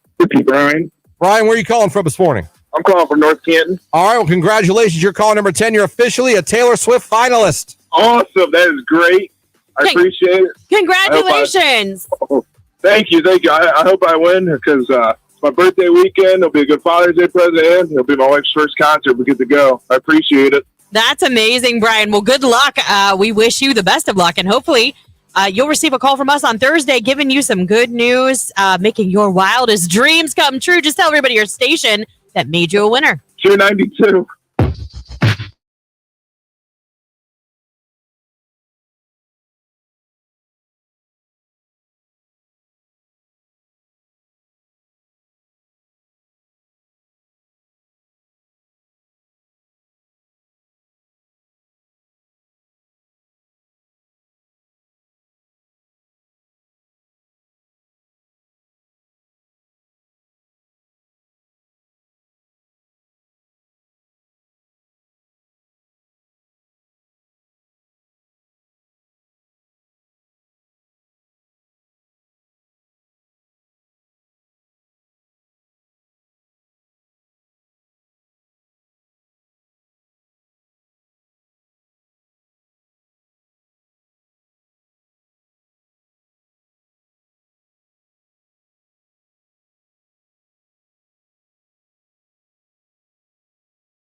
I found a list today. It was on Men's Fitness. I go there every morning.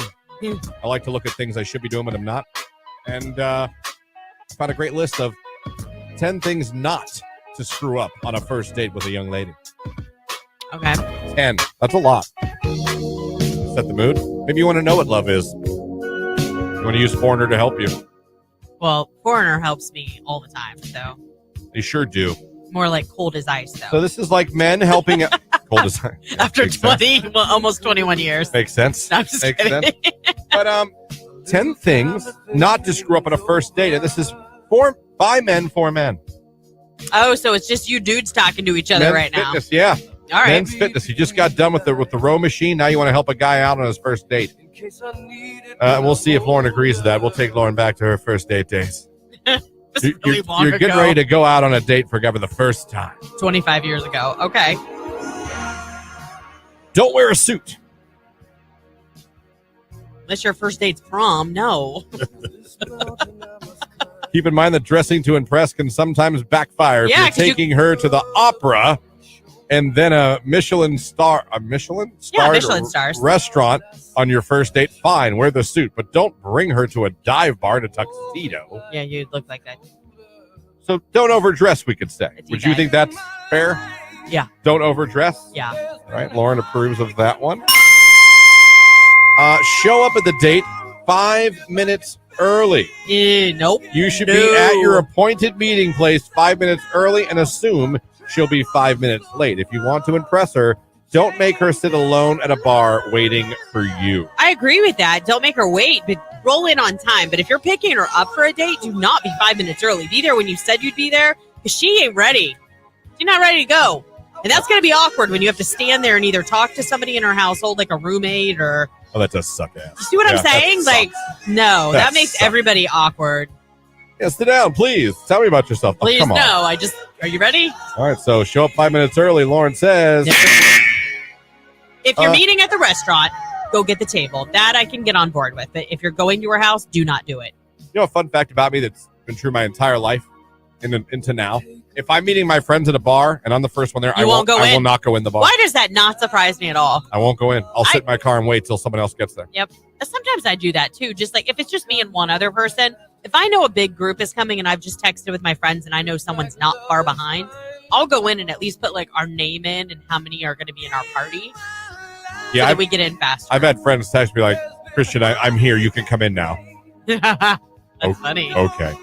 Open the door and pull out her chair on that first date. I have mixed feelings about this. I feel like what's wrong with being a gentleman? That is being a gentleman. I'm not saying I would hold it against anybody, but I can also do that stuff myself. Like if you're going to walk me back to the car and open my door for me to get in, like when we're leaving, fine. Or hold the door for me leaving the restaurant, fine. But when it comes to really like little things that I can do myself, I don't know. I've just always felt it to be a little awkward. That's all. Says, yes, of course, women can open their own doors and pull out their own chairs, but it's still nice when a guy shows that chivalry is not dead. Neglecting to make these small gestures like these probably won't ruin your chances with her completely, but when you do, women will notice and they appreciate it. Do you know what Tony did back then that he still does today that I still absolutely love? And I think it's like the sweetest thing ever. Pick your nose. No. Okay. When we're walking and we're in a group of people, he'll just take his hand and put it on like my lower back. Like he's almost like guiding me or like, yeah, you know what I mean? Like she's with me. Let's go. Like I want to make sure you get to where we're going. Totally understand that. Like that to me, that's the best thing he could do. Understand that. All right, there we go. So where do you stand? Am I dinging or buzzing? I mean, fine ding. It's fine.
All right, next up, keep your cell phone face down during that first date. We understand men don't carry purses, and having to sit down with a hockey puck-sized phone in your pocket is a bit uncomfortable. If it's possible, keep the offending piece of technology out of sight altogether, but if you need to plop it on the table, silence it and put it face down. Even if you're fascinated by her, a light blinking out of the corner of your eye alerting you of an incoming message is distracting. And girls notice when your eyes are bobbling back and forth between your phone and them. Yeah, I would agree with that. The other reason I would tell you to do that, and I have before when I've been texting friends that I know are on first dates, is just because if you don't have, like, if you have the preview on your screen, I wouldn't want your date to see anything that I was sending. Because we've sent things before, like, is he a total dog? Like, is he super ugly? Is he super nice? He super ugly? Like, for blind dates, like, I've done it to my sister. You know what I mean? Like, we'll just send, like, are you alive? Like, did they kill you? Like, are you in the woods yet? Right. That would be my reasoning for being like, remember to put your phone face down on the table. So, are you for putting the phone down? Cell phone down? I think that's a good idea. I think that's just courteous all the way around for whichever reason you're stating. Someone texts, don't open the door because if you aren't willing to do it every time, you're setting an unrealistic expectation. That's right. And, you know, that goes for where you take them on dates, too, because we all know that when that honeymoon period's over, there's some things you're not going to be willing to do again. Okay? Oh, yeah. Okay. So don't be ridiculous. Yeah. You can buy your own games at Dave & Buster's. I'm not doing it anymore. No. I agree, Lauren. The hand on the small of the back is a great way to show you care. Yes. Keep the phone in the pocket. Girls think face down means you're hiding something, someone says on the text. Oh, well, maybe. Oh, could that be? Next up, keep the question ratio 1-to-1. If she asks you where you're from, answer. And then accept that as an opportunity to reciprocate with a question as well. Yeah, but just don't be like, where are you from? What's your favorite place to go to dinner? What's yours? I live in Canton. Where do you live? Oh my God, you live in Canton too? We both live in Canton. Come up with your own material, your own questions. So keep the question ratio 1-to-1. It says, don't order just a salad or sake bomb. Taking care of yourself and being healthier is great, but loosen the dietary strings just a little for this occasion. You don't need to eat a bloody steak from a cow you strangled with your bare hands, but turning your nose up at everything remotely unhealthy, then getting a garden salad makes you seem a little square. I agree, but why a salad and a sake bomb? I think it's just like a play on random. words. Yeah, they're just picking a random. I was gonna say that thing. I mean, I'm just saying, like, don't order. Like, I would order that. I'll have water and a salad, no dressing, please. Carbs, am I right, honey? That's probably it. You know what I mean? Yeah. Because now she doesn't want to order anything. Because here you are, right? Captain America over here. I think it's safe to go with like a sandwich and fries, or you know what I mean? Yeah. Burger and fries with the guys. Something super cash. It says here, 3 drinks and you're cut off. Oh, I agree with that. You might have to alter this to reflect your level of tolerance towards alcohol, but if no you matter can't handle 3 drinks, how many beers you can crush on your head during the weekdays, cap your date drinks off at around 3. Even if the date is going so well, you've started picking potential wedding destinations. If you get blasted and fall on your face, she's probably going to walk out or have a bad impression. That's true. So 3 drinks. Do not talk at all about your exes on your first date. It depends. If she starts the conversation, maybe. I don't know. I don't have an opinion on that. I mean, I wouldn't lead off the conversation with it. I'm glad we met for dinner. You know, my ex is a bitch. Right. What do you like on the menu? I don't know how that goes. What are you ordering? Ooh, they have a special on prime rib. So anyway, I get that. That part doesn't make any sense. Makes no sense. It says here, tip very well. You want to tip very well. Again, just make sure that you're not trying to impress her, because you should always tip well. It shouldn't be to impress her. Let's put it that way. And finally, don't get slimy, grabby hands on the date. Oh, gosh, no. No. So, I got to tell you, for men's health, men's fitness, I mean. No, they didn't do too bad. Pretty good list. Yeah. I feel like if you followed most of these, I think you'd have a good shot on a first date. Maybe. So there you go. Lauren and I always try to help you guys.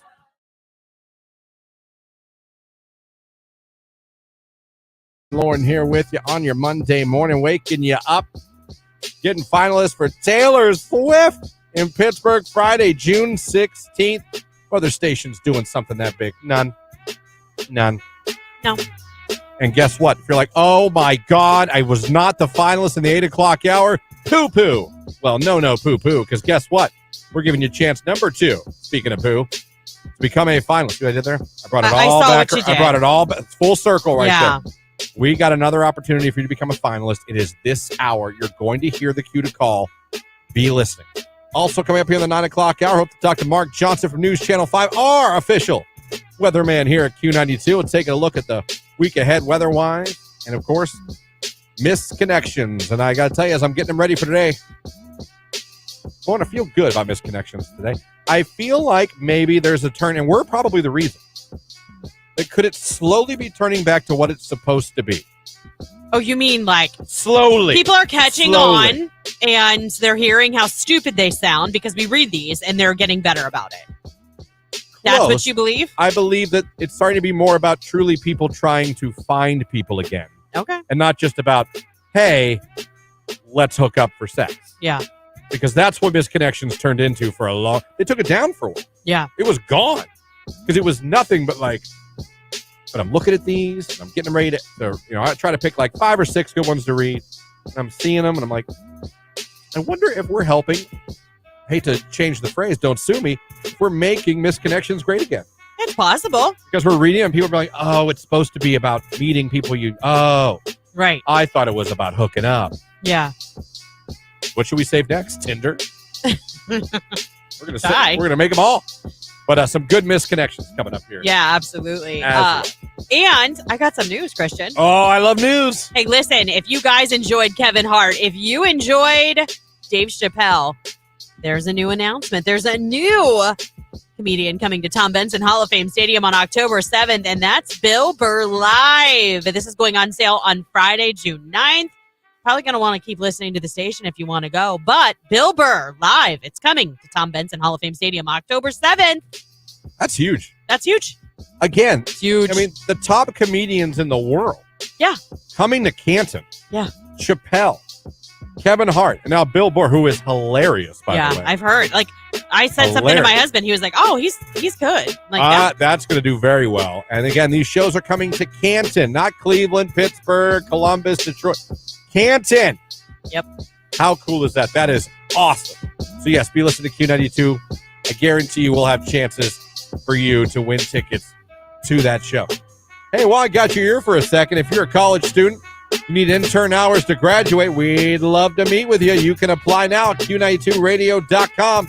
We're looking for skills in social media, station events, administrative duties, and more. Again, you must be a college student that needs internship hours to graduate. Apply right now, Q92radio.com. It's Ed Sheeran. It's Eyes Closed.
Listen, when I divorced on the text line, I spent $5,000 on sports cards after I got divorced. Oh my gosh. What? I mean, I guess that's better than some of the other things you could have spent your money on after divorce. Won't those sports cards like appreciate? Like if you ever wanted to sell your collection, maybe you could get some money back out? Yeah. Okay. Yeah. Okay, so this is really just a labor of love. I feel like, can you get lucky and get a card? Oh my God, yes, absolutely. But to me, I feel like it should be more of take it as a hobby, not an investment. Gotcha. And then let the investment part surprise you. Be like, oh my God, Tom Brady rookie card. Holy cow, right. But don't think like, oh my God, I bought a bunch of cards. I'm rich because I did that in the 90s and I have nothing to show for it. Most young couples can't afford it right now after marriage. The big spending, yeah, you might be right. You might be right. It could be. That's fair. I feel like y'all just read the description of my ex-husband to a T, someone says on the text line. I don't know. Listen, there's a reason I get up every morning and read Women's Day. Sometimes they got some good stuff. I actually think that's a pretty impressive list. And I think that's a pretty good list. I think it is of pretty things good. that probably divorced guys all have in common. I do. I bet a lot of those things people probably, growing apart, doing boyish things with your money afterwards, in the end having some like appreciation and like missing that person, being shocked because again, we can be dumb. I guarantee you there are so many guys that got that their wife was like, I want a divorce, and they didn't see it coming at all. I bet that's true probably too. Oblivious. Yeah, but us women can be horrible people too. I mean, I know women who have cheated and husband's oblivious and they go home and they're like, wow, we got to talk. And I'm sure it does blindside them. You know what I mean? Yeah. And that's a horrible conversation to have. But even if you've earned it, like if you haven't treated your wife or husband, can you imagine like the shock if you seriously were like oblivious? Sheeran concert. Have your husband I hope or he wife plays say, Lego I House. want That would be so devastating. and mean it. Like and you truly were like, love when these text messages come in. This is why we do what we do, and this is this. I'm just going to read this because it tells you how awesome we are. Text message: Hi, my husband was the first person to win Paramore tickets. I just wanted to say thank you for the opportunity. I'm 8 months pregnant, and that was our last big night, just the two of us. Not to mention, they're my favorite band. It was the first time seeing them, and she sent a picture in there. Damn, we hooked them up with some good tickets. Hold on, I gotta see. They're upper, but they're right there looking right at the stage. Oh, they're right next to the stage. Oh, Haley Williams. That's a great picture, by the way. And by the way, TikTok loves the Paramore tour. There's all kinds of clips of Haley and the band. They've been doing great, putting on amazing shows all year long. But that's awesome. That is awesome. That's why I love giving these tickets away. That's why we always ask you guys, send us your pictures or tag us in your pictures when you guys win these tickets to sporting events, to concerts, to comedy shows, anything we give away, because we love to see it. So tag us. Yes? Read the next text. The very next one? Yeah.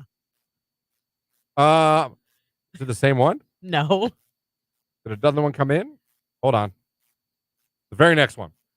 If I win Taylor Swift tickets, do I really need... Damn it. You guys got to give me time to get that ready when you're going to do that to me. If you win them, do you have to crumble a kid? Yes. I punched him in the chest as hard as I crumpled the kid. I know. Oh my goodness! Heck yeah! Oh no! Oh! What is that? Just an I got from a listener. Thank you. Oh my God. I keep banking all these. Yippee. But These are all you, the listeners, by the way. All of these are you. I punched him in the chest as hard as I crumpled the kid. Well, that one's not. Yeah. All right, dude. Holy cow! Awesome. You used a lot from that. Oh my gosh, are you serious? Oh my gosh, so great. My all-time favorite, though, still has not been topped, is the Yippee. Where's my Yippee? Oh, no. I'll find it, but it's my favorite. Oh, Yahoo, I mean. Yahoo! There it is. Yeah. So, appreciate you guys. You guys give me stuff every day. I bank it away, but yeah, if you win the tickets, you're going to have to crumple a kid. I mean, I crumpled the kid. No, you don't actually have to crumple a kid, but that's hilarious, by the way. I said, when are you going to take God seriously? I brought that kid to the Lord that day. Yeah. That was his ending. Violence, man. That was his ending. That led the kid to the Lord. I was proud of it. Ben, poor Ben. I know. There's a kid named Ben out there that got punched in the chest by his pastor. His youth pastor, yeah. Think about that. Yeah. And then the pastor's bragging about it in his sermon. Yeah. I wonder if Ben was in the audience that day. Oh, no. I wonder if Ben's okay. I guess he is because he led him to Christ that day. Yeah. I feel there could have been other ways we could have led Ben to Christ. But yeah, I feel like there probably could have been a better approach, but I whatever. don't know what else. Next is a power bomb. I don't know. A clothesline from The Undertaker. Today's hit music, Q92.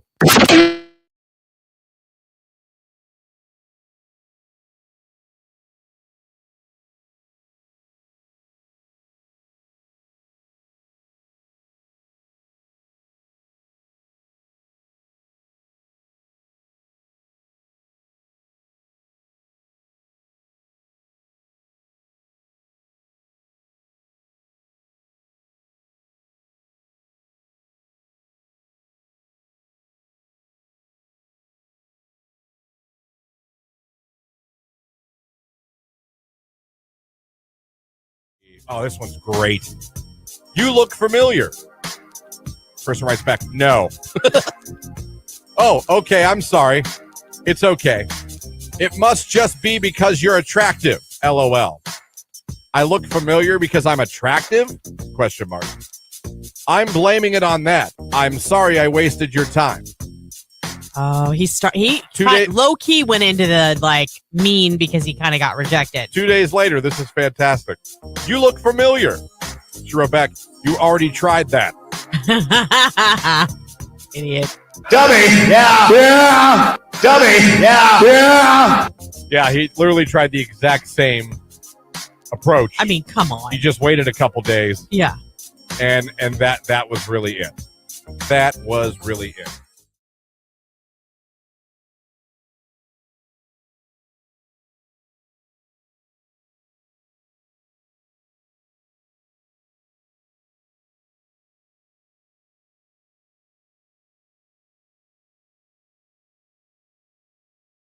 Turkey school lunch, Christian was the bomb. Oh. Turkey gravy day, even still, the kids always want to buy. As the kids say now, that slaps. Yeah.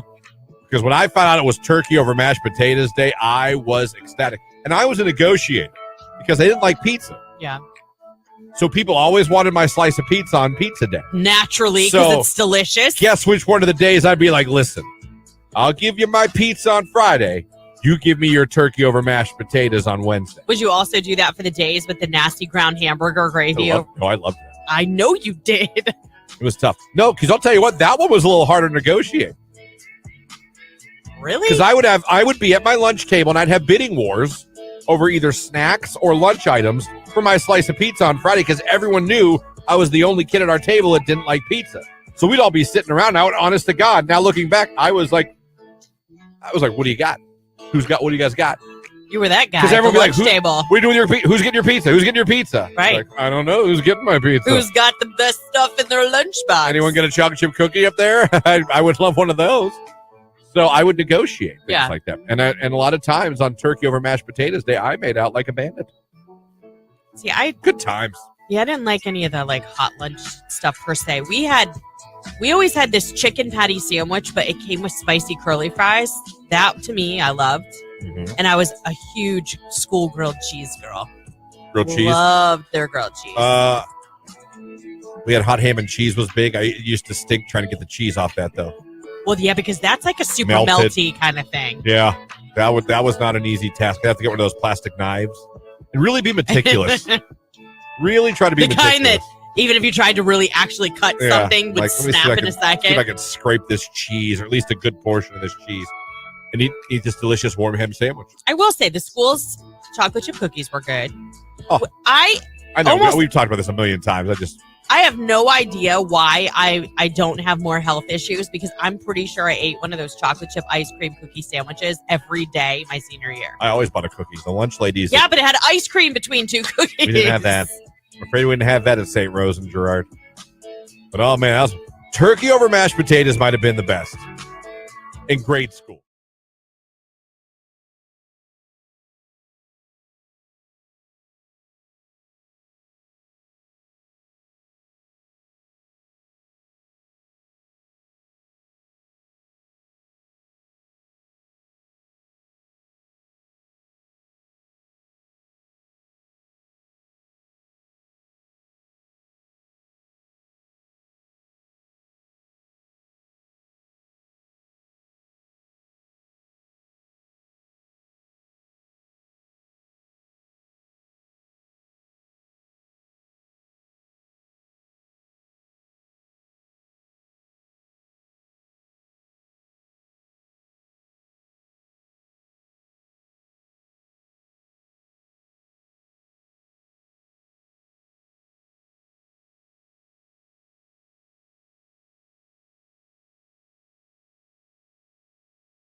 I got to say, nothing like that's ever happened to me. I'm trying to think of the worst thing ever happened to me in a hotel. I don't think I have a worst thing, but I did have a room I stayed in that had bullet holes in it in Albany, New York.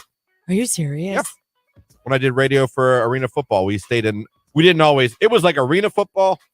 So we didn't always, stay in the Hilton. You know what I mean? Yeah. Sometimes we stayed wherever the home team would put us up.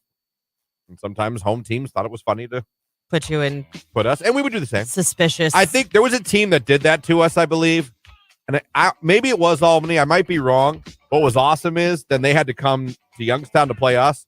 We put them up in Cleveland. We put them up in Cleveland. I was going to say. Made them drive down from Cleveland to Youngstown for the game. Oh, that's funny. Well, I thought that was kind of funny. I was like, well done. Yeah. Little subtle revenge there. Yeah. Enjoy your hour bus ride to the arena. Have fun. When we could have put you in a hotel in this town. Right. So I remember that. It smelled. It was very dirty. And it had bullet holes in the wall. Oh, my. I've never had anything like that. Yeah.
or even bring another carrier to split the delivery between the entrance and exit.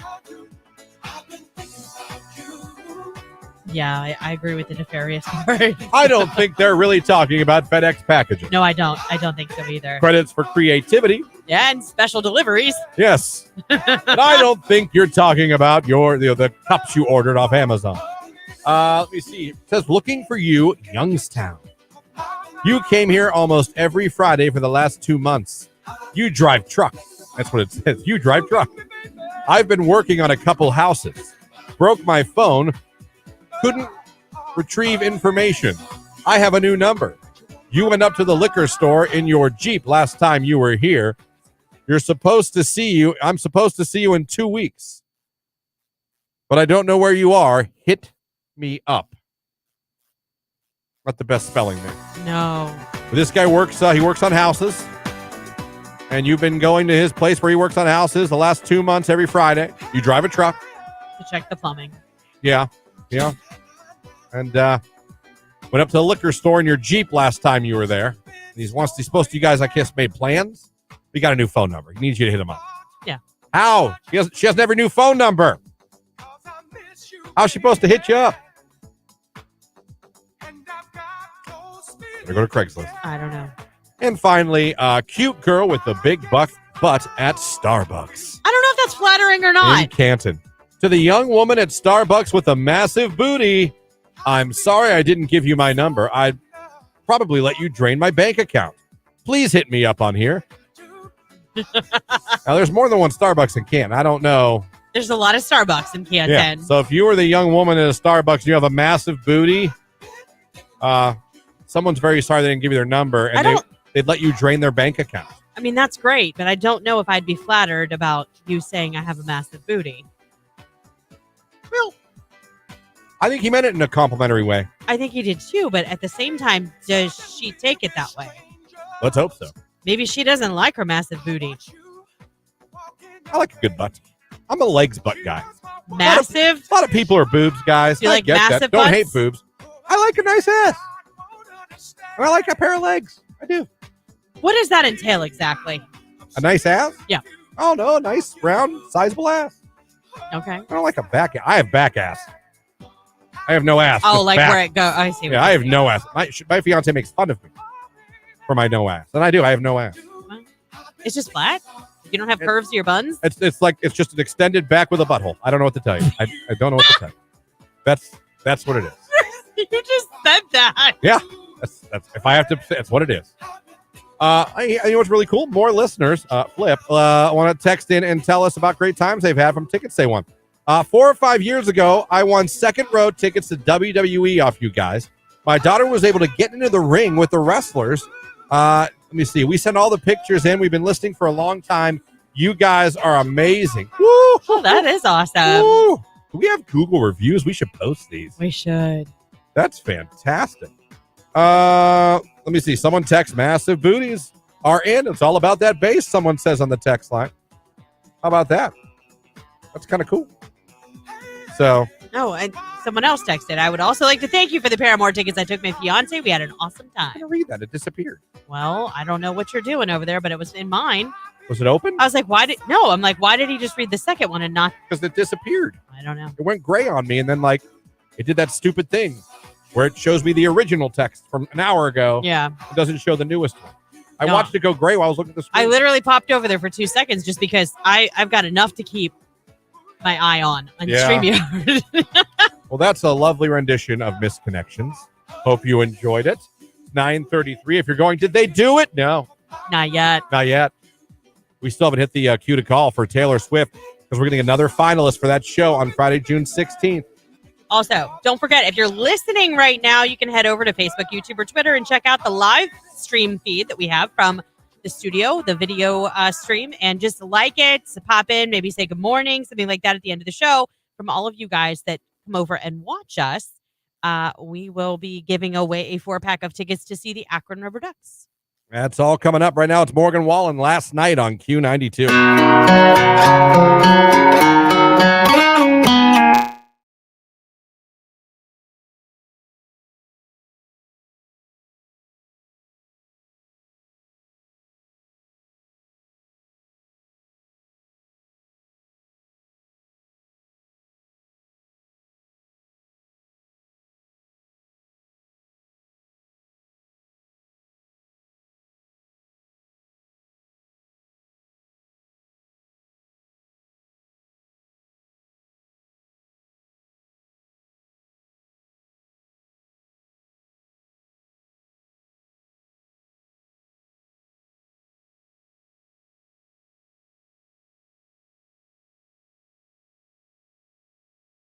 How great is that?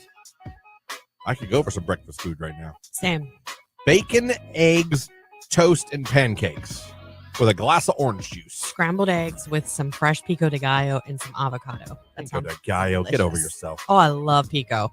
Pico de gallo. That's probably one of my favorite things ever. I don't even know what that is. It's so versatile. Christian, you know what pico is. No, I don't. It's chopped up. It's basically like a salsa, but it's like a fresh salsa. So it's garlic, onion, tomatoes, cilantro, some jalapeno, and you toss it with the olive oil and some salt and some cumin. So good. Just awful. No, you can eat it on chippies. You can have it on your eggies. And it would be gross either way. You might as well pee on your plate. Oh, stop. That is awful. I could give you maybe for chips, but for breakfast? Oh, gosh. It's so... Haven't you ever had salsa? I don't like salsa. Of course you don't. Salsa's I'm surprised, trash. though, a little bit, because it's kind of like, it's like a ketchup-y base. No, I only eat tortilla chips solo with nothing on them. That's my daughter. Just salt them, please. And if she does, she like literally dips it in the salsa, so it's got like the slightest coating of salsa on it, but she doesn't actually like take salsa on her chip. The slightest is too much. Just give me a handful of Tostitos. Oh no, Mexicans it's my favorite. I Pico, don't like those guacamole. scoops. The scoops don't taste as good as the normal Tostitos. I would go with that, except for when you're eating pico, because then it's like a little bowl for your pico. Follow me with this. Do you like white cheese dip? Like Mexican cheese? No, I don't like cheese. Oh, that's right. Gosh, Christian. I'm not going to eat anything with cheese. I guess mac and cheese. I never remember your cheese affliction because to me, it's like I've never met anybody who doesn't eat cheese. Unless they were like totally lactose intolerant, make them violently ill. That's all. I only grilled cheese, has to be yellow cheese only. Yes. You'll eat Kraft macaroni and cheese, Kraft right? macaroni and cheese and Velveeta shells and cheese? Yes. Yeah. Okay. You put cheese on my pasta, I won't touch it. Put cheese on my burger, I won't eat it. I will not eat cheese by itself. I don't like cheese on anything except grilled cheese. The best grilled cheese, Panera Bread. It's fantabulous. I like Paneras. I also like Rockneys. You would like Rockneys. It's on Texas toast.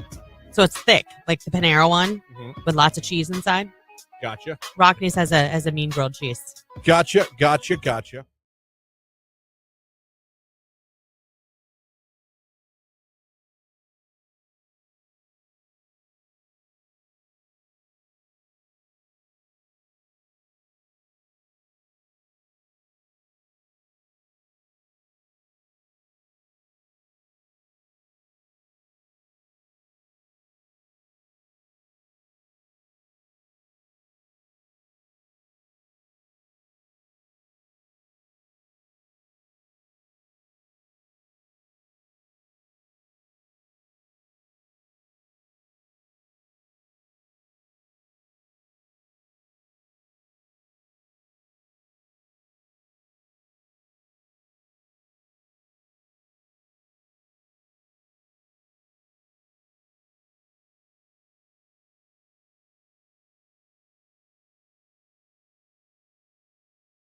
Call now to see Taylor Swift in Pittsburgh, only from Q92. Oh, there's the cue to call you've been waiting for. Look at that phone, man. Like our Christmas tree. Someone wants to become a finalist and wants a chance to see Taylor Swift in Pittsburgh Friday, June 16th. We call the winner this Thursday. Here's a chance to be a finalist. We call number 10 right now at 330-450-9292. Good luck. Bad blood on Q.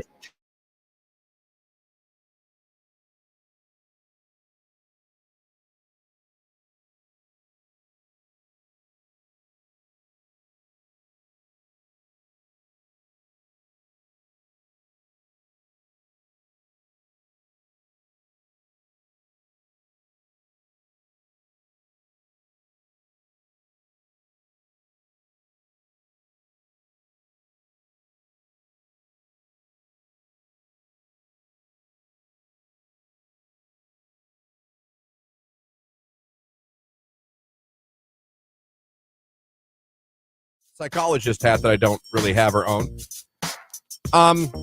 Some people, and it's sad, only feel validated or feel worth if they're with someone.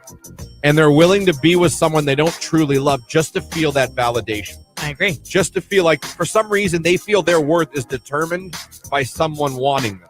Right. And I hate that for those people because no one determines your worth value. or your happiness. Yeah. You do. Right. Someone should share that with you or enhance that with you together the same way you enhance him. It should not be, I'm only cool, I'm only a good person if I'm with someone.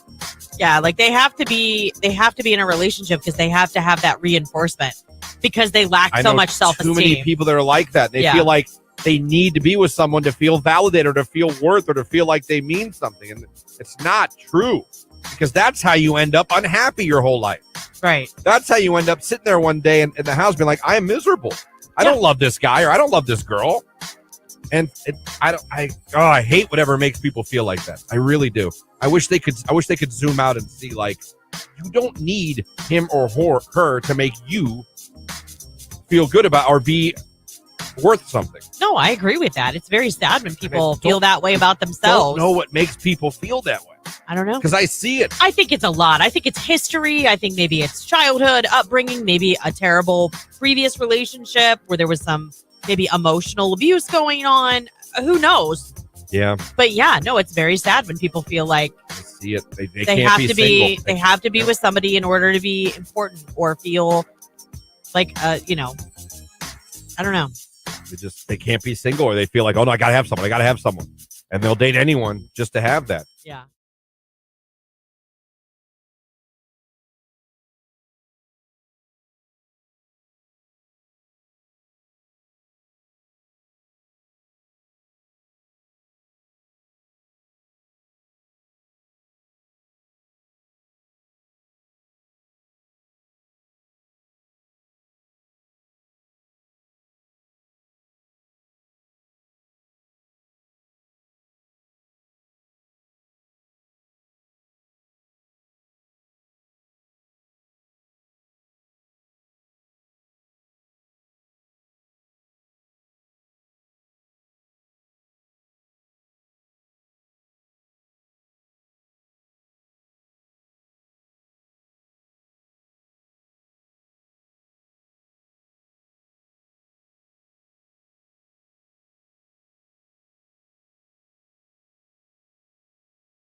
There you go. Love it. Or if you're watching, this is the same hoodie I wore yesterday. You're going to find out I wear the same clothes every day to work. It's radio. You must wash them. You never smell. No, but this wasn't dirty. And I only wore it because it's cold as hell outside. I wore these jeans yesterday. So this hoodie. I mean, if we're being, if we're just being open and honest. Just saying, if you watch, especially even through somebody like, does he have 4 shirts? And the answer is yes. Yeah, pretty much. Own 7, 4 wear shirts, 4, 5. 4 pairs of shorts. Yeah. A couple hoodies. 2 pairs of jeans. I have 2 pairs of jeans, 1 pair of khaki. I've only seen you in jeans. I have like 3 hoodies. If I wear jeans to work, we have somewhere to be after work that's work related. Yeah. Today, Lauren, Jake, and I all have to be somewhere at 11 a.m. Yep. So I got jeans on. Yeah. Any other day, it's sweatpants or shorts. Preferably usually shorts. Yeah. So, but today we got somewhere to be at 11 o'clock. So, but if you watch, like, did he wear that hoodie? Yes. And we see it maybe again later on this week. You have to start owning it now because people can see us. Yeah. I didn't even think about that. Oh my gosh! Now I have to make sure I don't repeat sweaters. See, I can't care that much. I just can't. I guess I don't have enough pride. I don't know what the word is, but I just not pride. I can't see myself being like, oh no, I wore this hoodie yesterday. I do love this sweater though. I got it. I don't know. I got it at Bad Mom's Christmas at the Barrel Room. So sorry, and if you're listening, I'm sorry. We're not trying to make it all about that, but no. If you're watching, it is a change for us because usually, you can have a face for radio in the morning because no one can see you, so you could roll in. Well, you can still have a face for radio. Well, I understand, but I'm just saying, like, especially in the mornings, like being on radio, without this feature that we just rolled out, we could look like whatever. Whatever floats your boat, Christian. Wear what makes you comfy. Like, that's the thing. I mean, I really only got like 4 hoodies that are in rotation too, and I just threw this in the back of my chair when I got home. So I was like, well, listen, when it's 4:20 in the morning and you're half awake, yeah, I'm not digging the what outfit should I wear today? I don't blame you. I'm like, it is entirely too early. I'm walking around with my Popeye eye in the morning, like, yeah, hoping I don't wake the baby now. That's the big thing. Me is walking around in the dark trying to see as I get ready. I've got to be better about because I always pick out my clothes the night before, but I need to take them into the bathroom or something like that. Like, I'm an idiot. I don't. And then I have to go back and I have to go through the dark to find my stuff because Tony doesn't get up until 5 minutes before I leave. Real quick, that's what I do. I take all my, because I shower in the morning, helps wake me up. Same. I take my entire outfit, socks and everything in the bathroom so I can go in there, shut the door, not wake anybody up. Yeah. Fiance's sleeping, baby's in our room sleeping in this bassinet. Don't want to be walking around the room. So I take everything in there. So when I come out of the shower, I'm fully dressed, give everyone a kiss goodbye. Yeah. Grab my stuff on the kitchen table, my keys, wallet, and I'm out the door.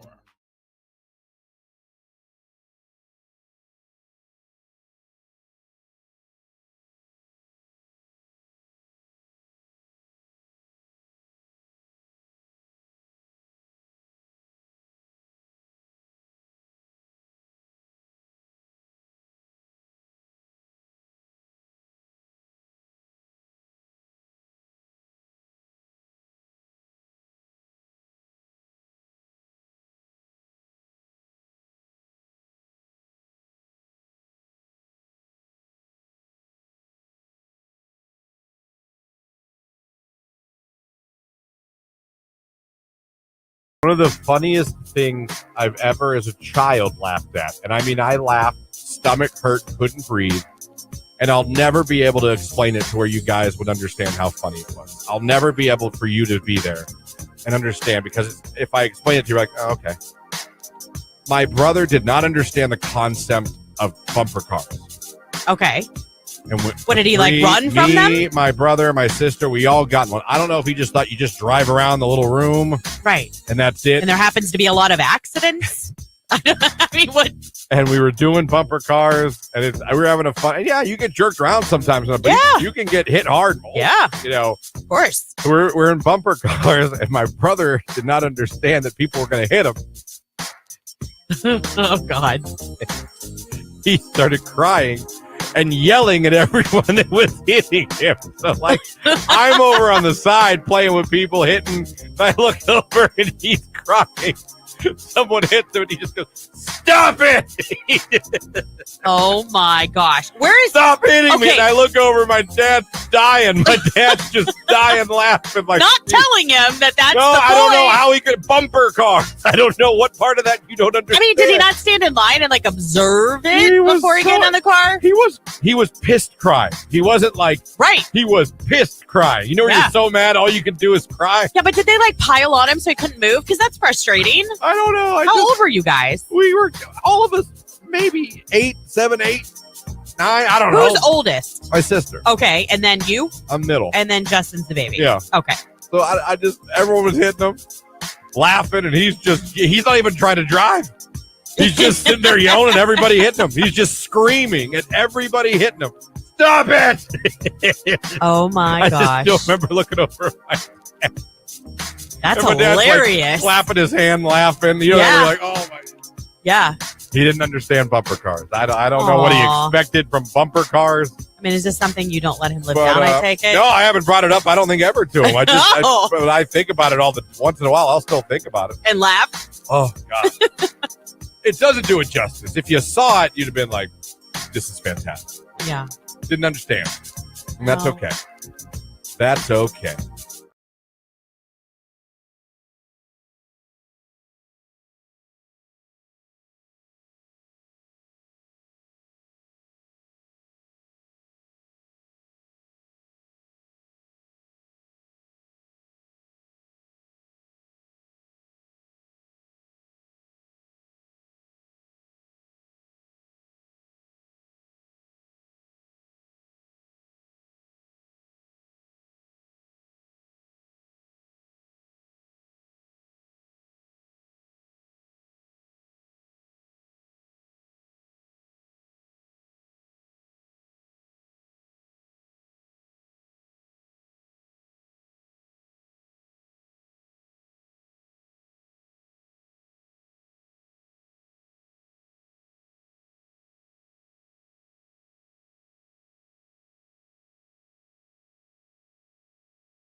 Miley Cyrus and Flowers right here on today's hit music. Q92, it's 9:51, and we are about done with the show here this morning, Lauren. Yeah, we are.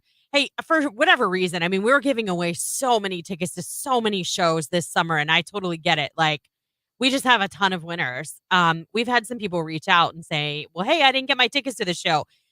You can't exactly let us know after it happens. And we encourage you to call the station. And the station line is separate from the office line. So if you have questions about tickets, we encourage you to call us at 330-450-9250, because that's where we're going to be able to help you. Yes, I'd like to double on that. The studio line is not the office. Correct. So calling any of us that are on the air with a ticket problem, we can't help you in the studio. No. At all. We're doing the show. We don't do that. So, or even texting, we don't have the ability to respond to text messages. Well, we read them. We can't text you back. Right. I can't check on your tickets because I'm doing a show. I can't walk away and go find your information and look it all up. So we encourage you to call the station. We can help you through the offices. We want to make sure that you get your tickets, things like that. But you have to be able to go through the right channels. We can't just answer you under a social media comment or answer you if you call the studio line. So, and you have got to let us know before the event happens that you're not seeing it, because we always transfer tickets to the information we have on hand. Sometimes it's a typo. Sometimes it's correct and you just can't find them, and we can give you ways to search your email to find them. And sometimes you think that the transfers are coming from us here at Q92. They are not. 9 times out of 10, they are not. They're coming from another party, and we can tell you who that party is. But you've got to get a hold of us, and by calling the office. Not to the studio. I just wanted to say that because we want you all to enjoy these shows, and we have so many shows that we are, giving away tickets to and everything. So we're just telling you this, like, sage advice. Like, hey, if you want to get to the show, because we want you to go to the show, if you're having problems, this is how to handle it. So other cool text too. I won tickets from both of you last year to see Andy Grammer in Cleveland, the House of Blues. He's my husband's favorite singer, so it was a perfect surprise. Let me tell you, Andy Grammer puts on an amazing show. Someone texted. Well, he does. I can read those all day. He's been here at the station, and I've met him, and he's just a really cool dude. So that would be a fun show. I would like to go to another Andy Grammer show. Very cool. Remember, when you guys go to these shows, please tag us. Tag Q92 on your Instagram pics, your Twitter pics, your Facebook pics. Yeah. We want to see you guys love it. Having a great time at all these awesome events. We love when you guys text us and tell us you had a great time. Awesome, awesome, awesome. That's going to do it for us. This is not your last chance to become a finalist for Taylor Swift. You're going to have chances with Nicolina. You're going to have chances with Keller in the afternoon and chances with Ryan tonight. So be listening. Keep your radio on. Keep streaming Q92radio.com. When you hear that cue to call, be caller number 10, and you'll be good to go. We'll be back tomorrow morning. We'll wake you up at 5:30. We'll take you all the way till 10 like we do every day. Thank you for listening to the show. Thank you if you streamed us at Q92radio.com. Thank you also if you watched on Facebook, YouTube, and Twitter, and we'll be getting a winner for those Akron Rubber Ducks tickets for people that watched. Oh, yeah. Hold on a second. We can do this. I can randomize this while I'm talented like that. Hang on. She is that good. No. It's amazing. I don't know. For you that, maybe we're watching the live stream, it's not Jake quality, but we did all right. He's on vacay, enjoying it. Yeah. We don't know where he's at. No, and I don't know if he knows where he's at, but when he gets back, we'll find out.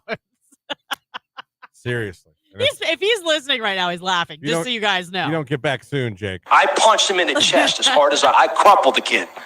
Seriously. Okay, let's random. There we go. Carrie Knight. Carrie Knight, you are our 4-pack of Rubber Ducks tickets winner. Thanks for checking us out at 7:25 this morning on the Facebook live stream. Love it. That's it for us. We'll catch you guys tomorrow morning. Have a great day. The Diva's in here next. It's Post Malone in the morning on Q92.